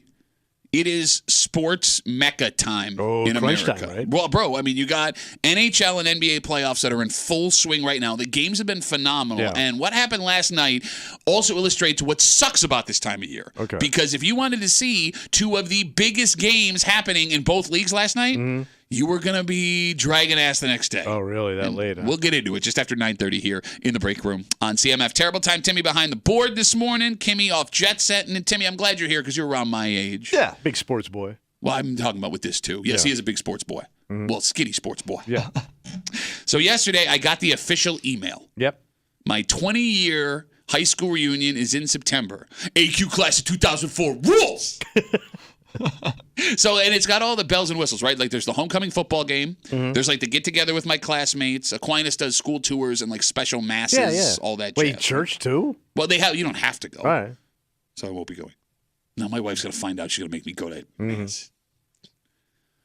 Am I supposed to go to this? I mean, you're very connected to your school because your kids go there. You box there since. I mean, I can see you doing it because you're such a schoolie. A schoolie. You know, now, like that guy that just keeps hanging around. My kids go to the school. You were hanging before your kids. I wasn't hanging before the kids. What was I hanging? Don't yell at me. No, wait. No, shut up. No, see, the contempt in your voice bothers me. It bothers me. Well, buckle up, buddy. No, but I mean, you have fond memories of school. Like some of your best memories aren't in your home. Was that school? Yeah, but isn't that everybody? I didn't like either. Okay, shut up, rich boy, with your blazers. You were a scooter. Excuse me while I buy $3,000 worth of suits for my dad. Put on suit and tie. Shut up, bitch. But you were saying, I want to look good on my $100 bicycle. I would say now, though, there's no surprises. That's the problem. Like the last one I went to was my 20th. Okay. And that was the good one because that's where you really saw the 10, not so much. The 20, everybody starts changing. And not for the good. Okay. That's where the juicy stuff is. I get what you, and that's the but one like I have now here. I could look at everybody on. I mean, you probably follow most of these people if you care. All right, so you're saying with your 80th coming up, you're not interested in going? Well, I haven't seen your mom in a while. That doesn't make sense. All right, Timmy, you're around my age. Yeah. So your 20-year reunion would be next year? 06. Okay. Or 26. Yeah. Okay. All right. So are you interested in going to your 20-year reunion? Yes. I don't know if I was thrilled to go to the 10-year. Well, 20 had warm food. 20-year, I think I'm excited about to see like the changes, like the high school sweethearts that have unraveled. That they've got families and stuff, but they're not together anymore. Well, you're just hoping chaos. For misery? I want chaos. I love chaos. The spider veins and cankles you're gonna see. Like I live in the town that I graduated from, so I see most of the people that I'm going to see anyway, but not in a social party setting, and not everybody can hang in that, and I can. So let's go. First of all, no, you can't. Yes, I can. No, the reason you're called Terrible Time Timmy is because every time there's alcohol and people together, somebody else has a terrible time. I'm having a great time. Bro, at Kimmy's wedding, you got on a bus and rode it all night long. Yes, because you thought it was going to bring you back to where you were, but it was an employee bus. So okay, all right, Tommy. The phone number is 252-WCMF 252-9263. You come from a period in time, like you said, where the high school reunion served a legitimate purpose. Yes. 20 years after you graduated, the only way you could see how everyone turned out was to go. Right. And Timmy and I don't really have that problem, right? Like all the surprises are gone. Yes. So I don't know what would be in it for you, really, and like maybe just seeing the people that moved away, because there are a lot of people here that you probably graduated with that could be living hell overseas. Hey, maybe you see them if you care. Okay. What else? All right, 252-WCMF. Is this the generation, our generation, that kills the high school reunion? And are people? It's gotta be. Are people still going to their high school reunions? 252-WCMF. And if you did go, by the way, was it worth it? Because I'm not opposed to going, but I do have a fear. What's your fear? My fear is that I'm going to get to my 20-year high school reunion in September, and it'll be a room full of 10 people that I didn't really hang out with in high school, and it's going to get weird, and it's going to be uncomfortable, and now I'm stuck there with my wife on my arm, and she's talking to people, and I can't, like, Irish goodbye or spin out because now she's, like, made a contact with somebody. That's what's going to happen. Okay, so then I shouldn't go. Well, isn't that the point of it? You can go and hang out with the people that you were going to hang out with any weekend anyway. You're going there to interact with people that you don't normally see or don't normally interact with. No, but Timmy, you know this. Like, there are people you don't normally interact with that you want to interact with from high school, and there are people that you don't normally interact with, and there's a reason for that from high school. That want to interact with you. Well, no, I don't even know if that's the case, but if we're in a room together, like now we're forced. If there's only a handful of us, you know what I'm saying? I think I would thrive in that situation. So I know what you're saying, but sign me up for it. I don't think you have an accurate idea of the person you are as a human. And I say that with all due respect. I can appreciate that. Okay. Because, like, as I say, there are people who you don't talk to, Tommy, that if you saw them again, you wouldn't want to talk to them. Yes. You popped in my head. And I mean that from, like, someone who graduated with you. You know what I mean? Like, who would want to talk to terrible type Timmy? Yeah, it was weird because, like, you go to this thing and and it's a social event. You're gonna there's dancing, booze. I mean, those are, if you're into that kind of stuff, booze and dancing with people you went to school, but they're people you haven't seen in 20 years. You know what I mean? It's like a bad wedding reception. Yeah, no, that's a great way to put it. That's when there were still surprises. Don't forget, I took 2 different wives to my 10 and 20. You did not. Yeah, so in my 10-year, I took my wife, and then but we were kind of like on the outs. Okay. But she went with me. Gotcha. And then my 20-year, I flew down to Florida with my second wife. Yeah. See, that's what I'm there for. I want to see that. I want to be like, man, haven't seen you in 10 years. How's the wife and kids? It's like, oh, this is my wife now. It's not the same person. I want that. I need that. 252-WCMF, 252-9263. I got my official email yesterday, my high school reunion. 20 years, buddy. That's a big one, man. Where did the time go? I know. I can see it on your face. Just yesterday. Yeah, it's from dealing with you all morning. Like, look at these lines. I think probably. No, but I mean, it is a moment, too, where you come into that realization that you're not a kid anymore. No, you realize how old you are. Yeah, like, bro. Like how fast it goes. It really did feel like yesterday. I was walking out of that place, right? Like, I'm going to show the world a thing or two, man. Like, they don't know. America doesn't know what's about to hit it. Pat Duffy got a high school diploma. Here I come.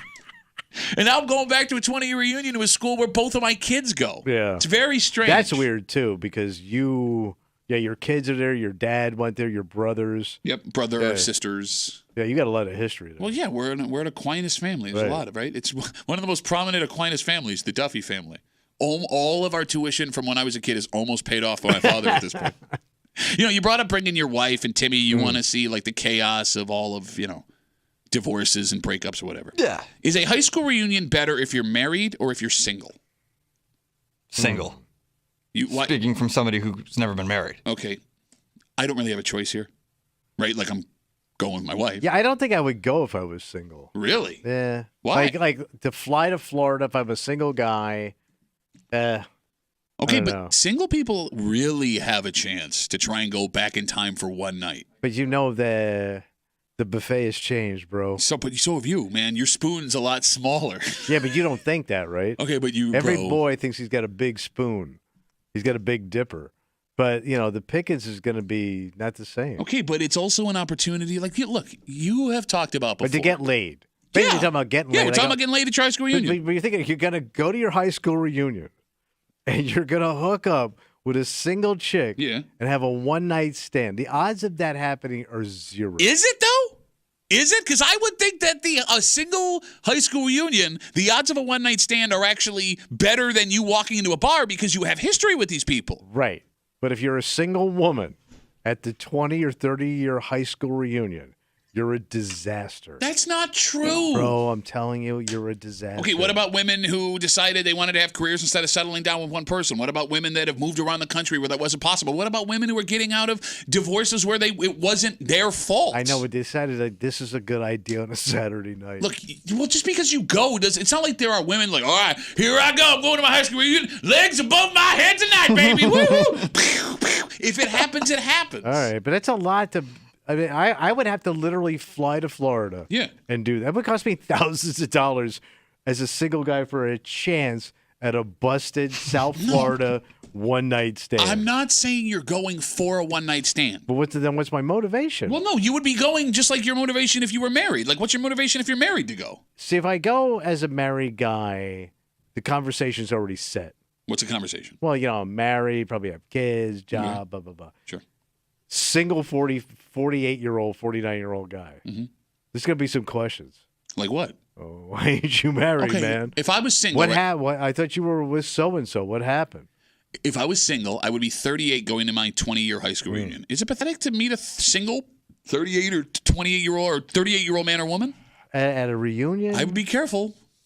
I think it's a little strange. You weren't you single at 38, or were you married at 38? No, I took my second Okay, so wife. that was 20 years, yeah. Well, I can't. wish I was single at both of them. 252 WCMF 252-9263. I would make the argument that going married is more pathetic, but we'll get to that in a sec. And don't forget, real quick, everybody's going to remind your wife what a dick you were in high school. She already knows, bro. I grew up in this town. You know there's stories you forgot. There was a story that I forgot that my wife had to hear. That there was a reason why one person wasn't there. 252 WCMF. I got the official email for my 20-year high school reunion. Timmy says he's excited to go to his in 2006. Pete's on CMF. Hey, Petey, what's going on, buddy? Hey, I think Timmy's going to do fine. His reunion. He's a Rochester legend now. Terrible time. Timmy's a Rochester legend. Yeah, man. He's part of Tabby Nation. Yeah, it's true. And there are several bars that have his picture up that don't allow him in anymore. He works with a 30-year veteran of the radio. Hey, Pete, how old are you, buddy? I'm 66. All right, did you go to any of your reunions? My 20th, I scored. Wait, you hooked up at your 20th reunion? Hell yeah, brother. Yes. Thanks, Hulk Hogan. Petey, all right, so did you have plans walking in, or it just happened organically? It just happened. How crusty was that ride, bro? She's very cute. It's his wife now. But she was married. Wait, what are you you doing, hooked up with a Pete? married woman at your high school reunion? Yep, he was there. How did that happen? You are my hero.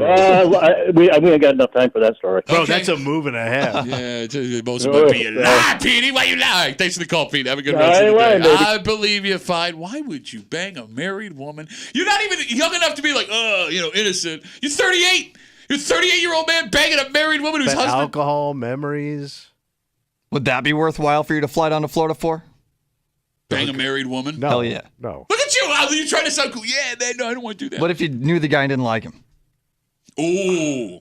So you're saying it's a high school sweetheart situation. They got married, stayed together. You didn't like that kid in high school. Now you can bang He thought his you wife. should have had her in high school. Still, that's a lot of drama to I hold know. on to. But man, if you pull that off, you're the man. No, you're not, because you're fighting battles from when you were 16. That's pathetic. Yeah, but this one you could win.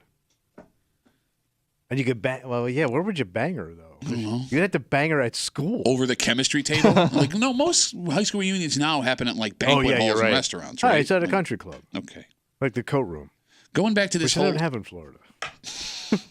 Going back to this whole being single, I would argue that it's worse being married going to a reunion, because Well, you're established though. I know, but my wife doesn't want to go to this. I mean, I'm sure she's going to say she wants to go to this. All right, let me say this. But I think as a single guy, 20 years, you look like a loser. Like you couldn't establish yourself. Okay, but why? What do you mean? Wait, married means established? You're a family man. So you own a what? home. You have children. You have responsibilities.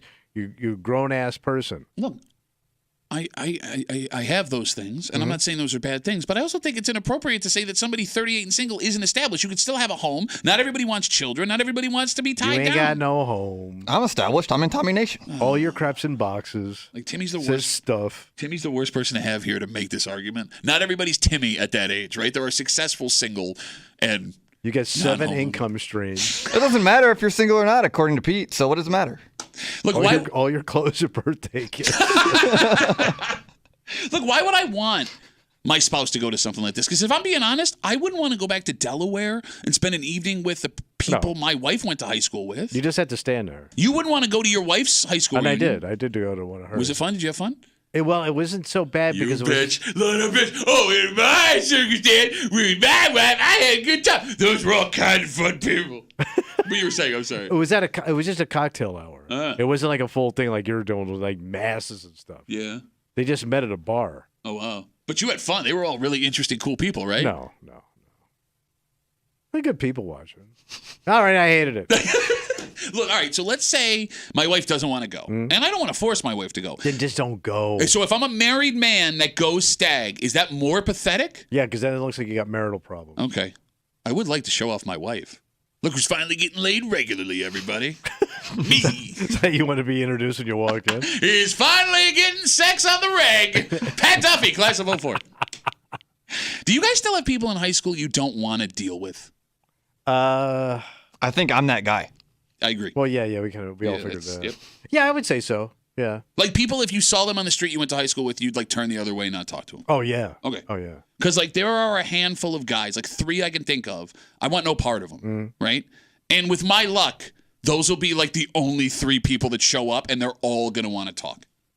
And I want to like that. Is it weird to have people you're still not fond of 20 years after you graduate from high school? No, I mean, it's not like you think about them all the time, but if their name comes up, those memories come back. No. Well, But this is human nature. Is it? Well, it makes me feel kind of sad that they're like, it's 20 years ago. Like, who cares? Longer if, things But happen. I think those memories and those feelings come back as soon as you see them. That's kind of... Yeah, you can't pretend to forget.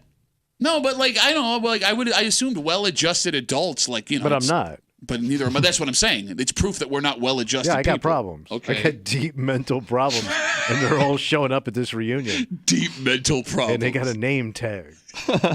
We got Facebook messages coming in. You can always get us at WCMF for the Break Room Facebook page. Brian writes us, I went to my 20-year reunion a few years ago. I felt the same way you did, Duffy, but it was fun. When you get there, all the weird feelings go away, and it's like you're a teenager again for a few hours. Did you feel that way? No. You didn't feel like a But teenager? don't forget, I hated school, man. So I went in with a crap attitude. All I wanted to do was make fun of people. I just got drunk and I ragged on people almost the entire night. So why go? Yeah, I just needed the busy work, I guess. It's like training camp for you? Yes. I never forget, like, I went to my graduating class was only 18 people. 2 of them had passed. They have reunions for that? Yes. How? You just rent one bus and pick everybody up. It was small. So you had 16 people? Did everyone show with up? spouses. Okay. And 2 of the guys, didn't have old ladies at the time. Okay.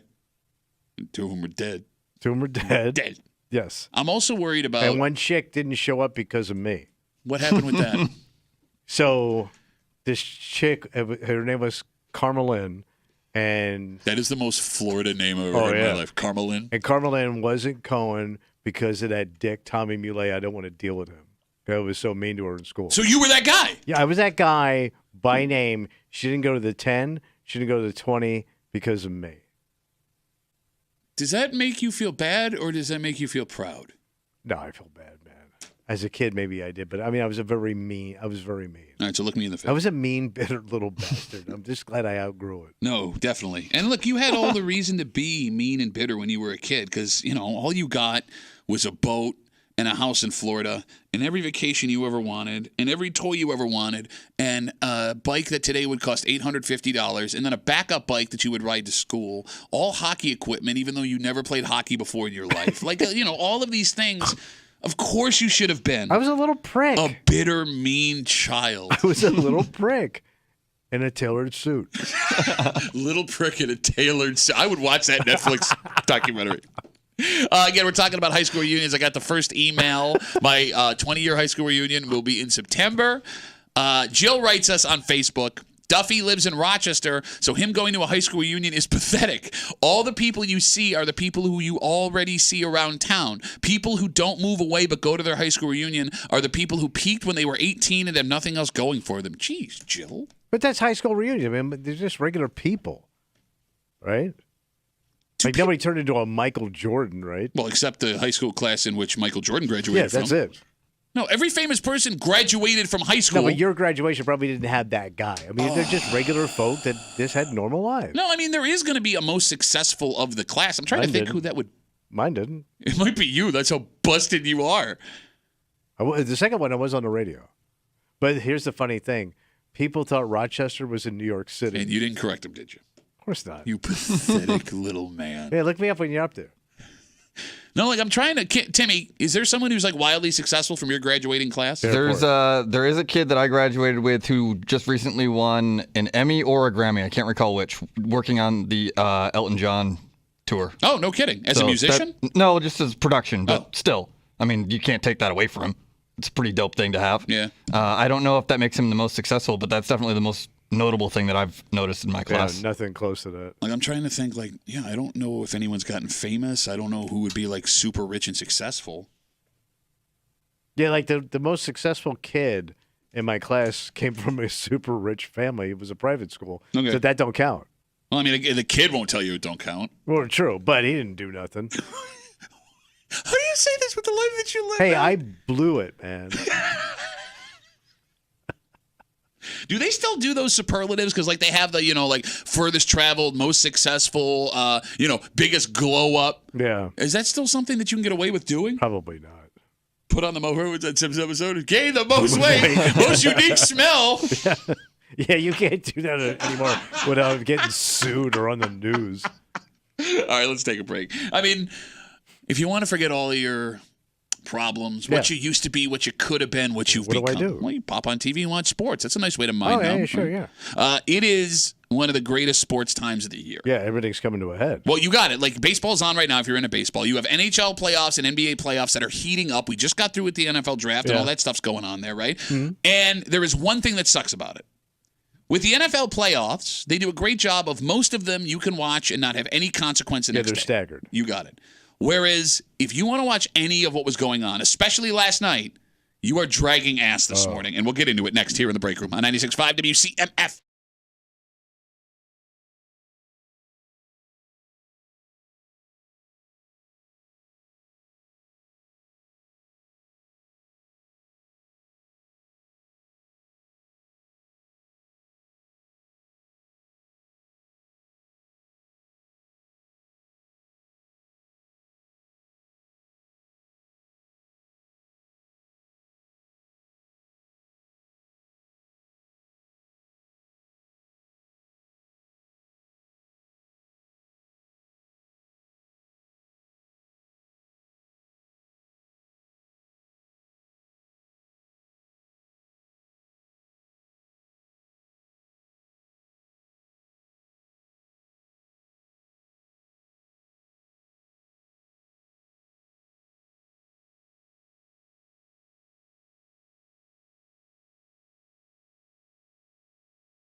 If you love sports, this is one of the greatest times of the year. Yeah, you were saying it's all coming together. It is, and the games have been phenomenal. They're tight. The only thing that sucks, Thomas, yes, is if you want to make sure you catch every moment, your ass is dragging today. And there gets to a point, if you are a sports fan, where you have to decide, am I fully committing to the outcome of this game, or am I pulling the cord of the chute? So how late are we going? You're hanging out in the break room. Rochester's Classic Rock 96.5 WCMF. See, that's the problem, is because with stuff like this, you don't know. The NBA playoffs and the NHL playoffs are in full swing, and there was a full slate of games last night. 2 that were awfully interesting. In the NHL, you had the Maple Leafs taking on the Bruins. If the Maple Leafs lost, they were going to be eliminated in the first round again. Timmy, their head coach, is probably going to get fired. There was going to be a massive shakeup with that roster. Still might be. Exactly. And then you had the Knicks and 76ers. The Sixers facing elimination. Their big man, legend, Joel Embiid. He's got Bell's palsy, a bad knee, migraines. There's another injury he's facing still right playing? now. He's cutting through it, man. It's All an right. amazing performance. They, last night, staved off elimination in overtime. Shocked the Knicks in Madison Square Garden to get back to Philadelphia. Yep, to Game 6. Last night, again in overtime, the Maple Leafs bested the Bruins to get back to Toronto. They go back home for Game 6. It'll be Game 6 in Toronto, Yes, to keep their seasons alive. And here's what sucks, Tommy. What's that? I'm bouncing back and forth between both of these games last night because I'm very interested. Yet, we got to be up. Yeah. As soon as those games were going into overtime, I had to bail. So, like, what time are we talking? I think it was 10. Yeah. The hockey game was like 9:45. A little earlier, yeah. Yeah, But a little you're bit. pushing 10 o'clock. Around 10. By the time they ended, it was 10. Did you bail on either of the games last I night? actually, no. I'm an idiot, and I stayed through the Western Conference. I went to bed at 3 a.m. Wait, the Western Conference? You went to bed at 3. Who were you watching that late? It was Colorado and Winnipeg and Vancouver and Nashville. Yeah, he's right. Like, the Lanch beat the Jets, so the Jets are out of it. I wanted to watch that game too, but I wasn't staying up to the watch Jets it. are out? Where the Jets play? Out west. Where? Out that way. Okay. It's one of those buses that has Western Canadian. Winnipeg? It's a town where nobody goes. Do they play in Winnipeg now? The Winnipeg? You're kidding me. Here's my question. The phone number is 252-WCMF. When did they leave New York? Shut up. 252-9263. Like, Timmy, I respect you for being fully committed. I just cannot get up, go all night, and then get up and do the show, right? If you start watching overtime of whatever game you're watching, especially playoff-wise, you are now committed until question mark. And I don't know about you, Timmy, but if I start watching overtime, I am going to have to watch all of overtime until the game's over. I'm not going to be able to go to sleep not knowing how it ends. Well, yeah, I mean, all in. You're so committed at that point, you might as well. That's what I'm saying. So you have to make that decision when overtime starts. Am I going to watch this all the way through, or am I going to pull the ripcord? And if I don't pull the ripcord with the NHL and the NBA, now the NBA, the odds of them going to another overtime, second overtime, are much smaller because the score has to be exactly the same.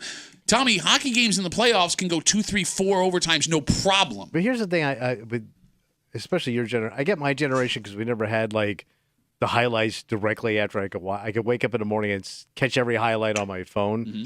Like you couldn't do that. Like in my generation, I would think with your generation, I'll just see how it plays out in the morning. No, I want to be there for all of the moments. But if it's going to go like 4 overtimes, I'm out. If I've got to watch a highlight package, what's the point? Like, of course, you can't watch every game ever, but if I'm watching something, I'm watching it because I want to be like, No, but if I'm I want to see it dragging- happen as it happens. Thank you. But if I'm dragging and I got an option, I'm taking that option. It's funny, too. Like, we have this discussion talking about, teams we don't care about passionately. Like, I hate the Maple Leafs. I want to watch them lose. Actually, passionately, I want to do that, right? But if this was the Sabres playing, there's no doubt. I'm staying up until all the overtimes are over. You're a deep fan. Okay, but to watch the Winnipeg, New York Jets play. The Winnipeg, New York Jets? Like, I wanted to watch the rest of that Knicks-Sixers game all the way through because it was a phenomenal back and forth, and I can't believe... Like, that was the other thing. I woke up to the Sixers winning that game, and I could not believe it. And I was livid that I did not stay up and watch the rest of that game. And it's like Timmy said, it's not just about the ending. It's about... Commitment. Well, no, like this Leafs-Bruins game, right? Like, I'm sure, like, there's a power play that I'm sure happened that I missed there where amazing saves were made, or like a defensive stand that happened in a basketball game that should not have happened. It's like those amazing back-and-forth moments that you live for as a sports fan. Yeah, some people care how it ended. I care how it got there. Hey, preach, brother. Do that. Preach. Come on. Terrible time, Timmy, filling in for Kimmy, dropping truth bombs here. You might not remember this, but there was a time, probably 7 or 8 years ago, I watched, I believe it was the Sharks and Kings, 4 or 5 overtimes, and I knew that if I went home and went to bed, I wasn't going to make it here. Fins up, man. I slept on that couch over there, and I scared the crap out of you when you walked into this room. I do remember that. That was because of overtime. Face down in Phil Sherman's stuff. Oh, man. So, but here's the thing. I'm always afraid. Let me reset real quick because I think everybody needs that wiped out of their head. All right. Literally and figuratively. 252 WCMF. Hockey playoffs, NBA playoffs going on right now. The games are awesome. Last night, 2 of the big games everyone wanted to watch, Leafs and Bruins in the NHL, and the Knicks and the Sixers in the NBA went into overtime. And if you get up and got to go to work, you got to pull that ripcord at some point. Right. Are you watching overtime or not? I'm always afraid if I do stay up, it's going to be a dud. Because like every once in a while, I'll watch some I think it's going to be a great game on TV, like some college game. Like, I'm going to watch this tonight. And then it's either like a blowout or it's like a non-event. And I go, what the hell did I do this for? Well, no, I didn't even really care. Okay. Like, I settled down for something and it doesn't turn out good. No, but like you're not a sports fan. Like when I watch a game where it starts to become a blowout, I have to keep watching I'm to a make highlight guy. No, but I have to keep watching to make sure that team that's down doesn't make some amazing comeback that I missed. They never do. They do. That's why you see these highlights. The greatest comeback. The Bills had the greatest comeback in NFL history for how long? Yeah, but all right. Yeah, exactly. Shut up. That comeback last night from the Sixers was amazing. Oh my goddamn! How about the Jets? No, they did. They lost. Winnipeg is a rockin'. No, they're out. They lost to the. I can't even think of anybody that I know is from Winnipeg. Why would you know someone from Western Canada? Like a famous person that started out in Winnipeg. The Weaker Thans. It's a band. All right. I can't even name one Winnipeg Jet that was famous. Timu Solani. Yeah. Oh, I forgot about it. Dale Howard Chuck. Did Bobby Hull play out there? No. Some major star did. I think Bobby Hull now. played out there. I think Bobby Hull ended his career at Winnipeg. I don't think he did. He's a Western Canadian guy. He's a rancher. Well, no, I'm thinking he might have. Look at Tommy answering his own trivia question. 252 WCMF. Possibly. Well, Timmy's looking. No, I think he might be right now that I'm thinking about it. And Bobby Hull on the the list. list. It was Bobby Hull, Golden Jet. But He's it was the most famous person that ever played there. But it was when they weren't in the NHL yet. That's when it the AHL? No. World Hockey League? Yes. All right. Remember when Bobby Hull played in the minors in the middle of his career for a team out in Western Canada? Now we're getting I too don't deep. know, man. Hockey's so goddamn convoluted. No, it's not. It's pretty simple. You're in towns that nobody cares about. Not like Green Bay, Wisconsin. 252 WCMF. Let's talk to Ben. Hey, Ben, what's going on, buddy? Not much. How you guys doing? Good to hear from you, buddy. What's up? Yeah, you too. I mean, so a few years ago, the Amherst were playing against the Pablo Rockets in the playoffs. Yeah, that series where when they went to like triple overtime every single game, and I told my ex-wife as we were walking in, I'm like, I don't care if this goes to triple overtime. We're staying the entire effing game. And now you have an We got out of. It's totally unrelated to hockey. They got a divorce in the middle of the second overtime, Timmy. But you were saying, yeah. So we left Blue Cross Arena, and I think it was like 1:30 in the morning on a Wednesday, and I had to go into work the next day. All right, listen, I will say this. Ben, thanks for the call, buddy. Have a good rest of the day. If I'm at the event, it's no question I'm riding that thing All out. right, well, you got skin in the game. I mean, you're there. You're feeling the energy. No, but you'd leave. Bro, I left a playoff game to just go sit in a bar in the arena. It was a Sabres-Leafs game. Sabres-Leafs playoff game. You walked away. Yes. God, I hate you so much. But I can hear it, and I can drink. I could hear it. I could drink. You could drink at the seat. They bring you. You couldn't get the alcohol. Did you just do the Matumbo finger wave on me? No. We got Facebook messages coming in. You can always get us at WCMF or the Break Room Facebook page. This comes in from Rick. Rick says, if you care about the game, you stay and watch the whole thing. If not, you sound like a bitch whining. Who needs sleep? Watch the game. It's memories forever. Oh, okay. It's not really memories. You're not in the game. No, but it is. And nobody cares that you saw the game. No, other sports nuts do, because if I would have stayed up and I watched... remember I watched television. I was there on my couch. They even moved the TV tray and everything. Nobody cares, man. No, you just don't understand the nuance of sport. That's the problem. Because if I would have stayed up and watched both of those overtimes, I could have come in with Timmy today. We would have broken it down. It would have been a lot of fun. But now, because I didn't, I've been staying silent like a bitch. Silent bitch-ass bitch. All right. We come back. We wrap it up. We tell you what we're doing tomorrow next here in the Break Room on CMF.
going to be a wrapperoo. The old hump day wrapperoo. For a Wednesday break room CMF that makes tomorrow a Thursday. You know what that means? Well, I think we're going to be bitching it out, buddy. That's right. Bitch Voice Theater coming at you just after 7 o'clock, plus a whole bunch more. I do have to say, we were just talking about sports and watching everything. Yeah. And, everyone's all excited for the Bills season now. Draft's here.